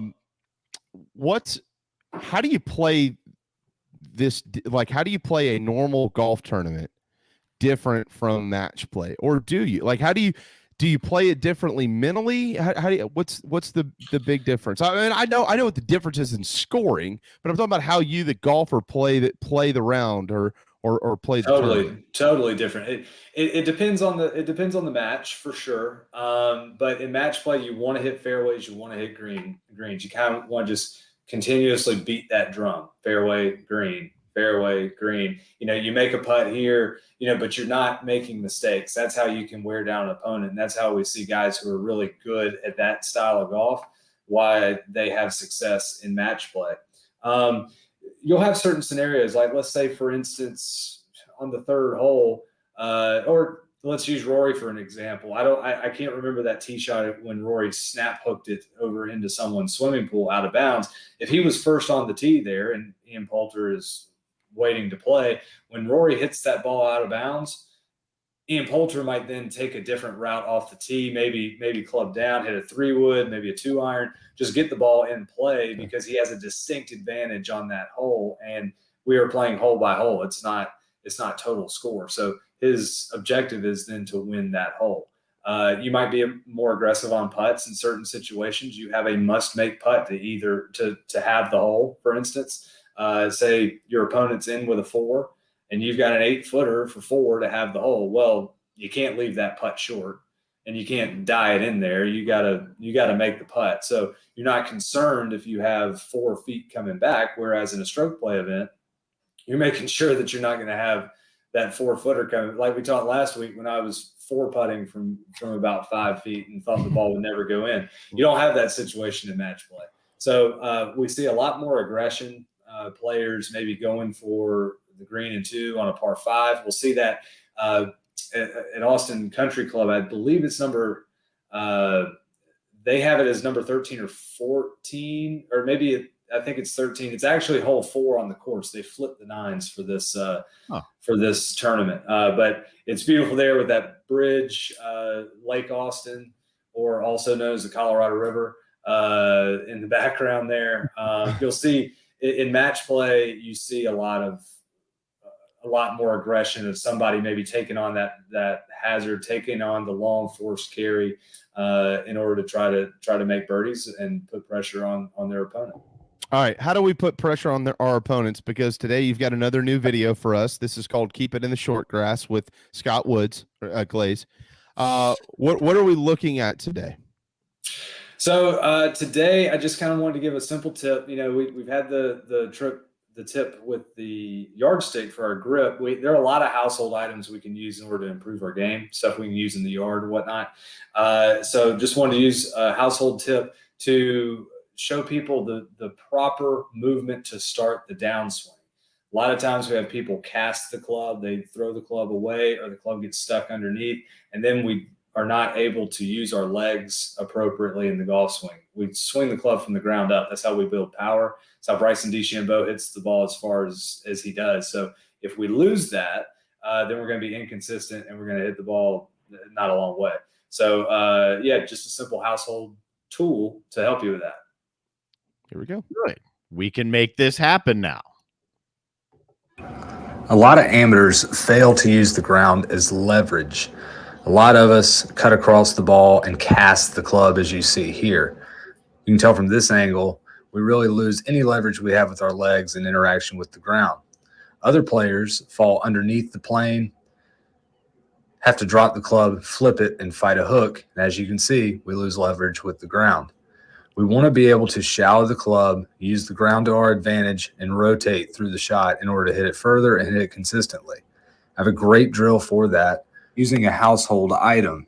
I want you to grab a throw pillow from your sofa and put it in between your legs. At the top of the backswing, your first move should be to drop the pillow from in between your legs.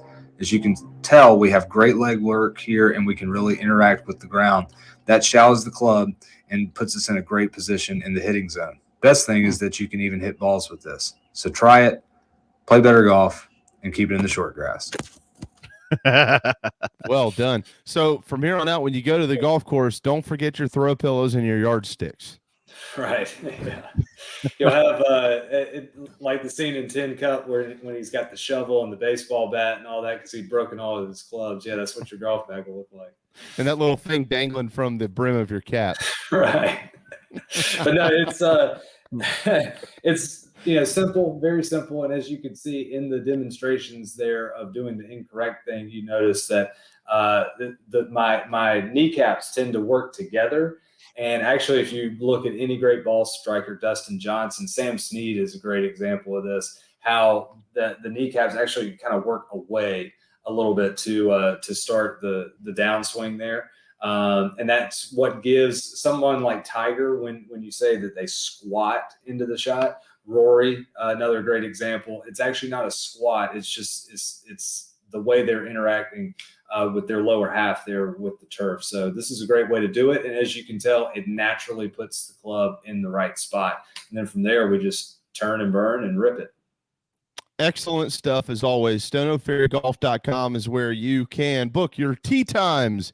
Have you checked the weather? You don't need to go to the weather app. It's gorgeous. Look out the window. It's a perfect weekend to play golf at Stone Oak Ferry on the back soon because the weather is warming up and I don't like to play golf in the cold, Scott. But if you go to the website, you can book your tee times. You can inquire about membership. You can check out the club. They've got the grill there. They've got the best hot dogs ever. If you go play golf in Stone Oak Ferry and you don't order a hot dog when you make the turn, I won't say what I was going to say, but you got to do that. Just do that. Not even a good dog anyway. Yeah, do more. I mean, you do have to. It's rough. It's rough to have to work in the same building as those. They're this big. Oh, I'd eat them all day. Yeah, they're this big. They're awesome. They're awesome. We have been rifling through hot dogs. I'll try to have some hot dog numbers for you next week to see how many hot dogs we've been selling. But word's getting out. We should do that. We should. There's nothing else. There's nothing else to eat at the turn because it's nice and easy. You just throw some mustard on there, pound that thing back, and you're good. That's right. That's right. And get a bourbon and go on. Yeah, I'm with you. Bourbon and a dog on the turn. That's the way I play golf. All right, StoneOakFerryGolf.com. Make sure that you check it out. Get out there and start playing. You better book your tee time now because they're going to fill up in a hurry. The days are longer. The weather's beautiful, and Scott Glaze has wonderful hair, and that's why you go to Stone Oak Ferry in the original Hollywood, South Carolina, just south of Charleston. Have a wonderful weekend, Scott. We're getting closer to the Masters, brother. Can't wait. Can't wait. Yeah, make sure to check out. This is golf's form of March Madness. It's very, very fun to watch match play. My pick is Patrick Cantlay, the guy, very stoic. He's not going to get too high, not going to get too low, and he's a tremendous ball striker. That's what you need on this golf course. So he's going to be my pick this week. And he has one up on Carlos Ortiz through 15 right now, currently at in Austin, Texas. Thanks, Scott. Thanks, guys. Have a great weekend. Later. Scott Glaze. Follow him on Twitter at Scott Glaze as well. Thanks to Scott. Thanks to Cory McCartney and John Whittle, all for joining us today on the JB and Goldwater Show. Tomorrow, Rafael Esparza live in Vegas. Another great week to have him. Well, we have him every week. By the way, he was spot on in the opening rounds. So if you missed it and you lost money because of it, that's your fault. So listen tomorrow and make money this weekend. That's right. He's going to tell you how to win money in the Sweet 16, which starts on Saturday. We also got a bunch of baseball to get to tomorrow. We got more football. It's going to be another fun day on our program. Thanks to all of you for watching and listening. As always, thanks to Darren Goldwater for his hard work. Thank you, man. And the JB and Goldwater show is going to take a 22-hour break. We'll return tomorrow at noon, and we'll see you then.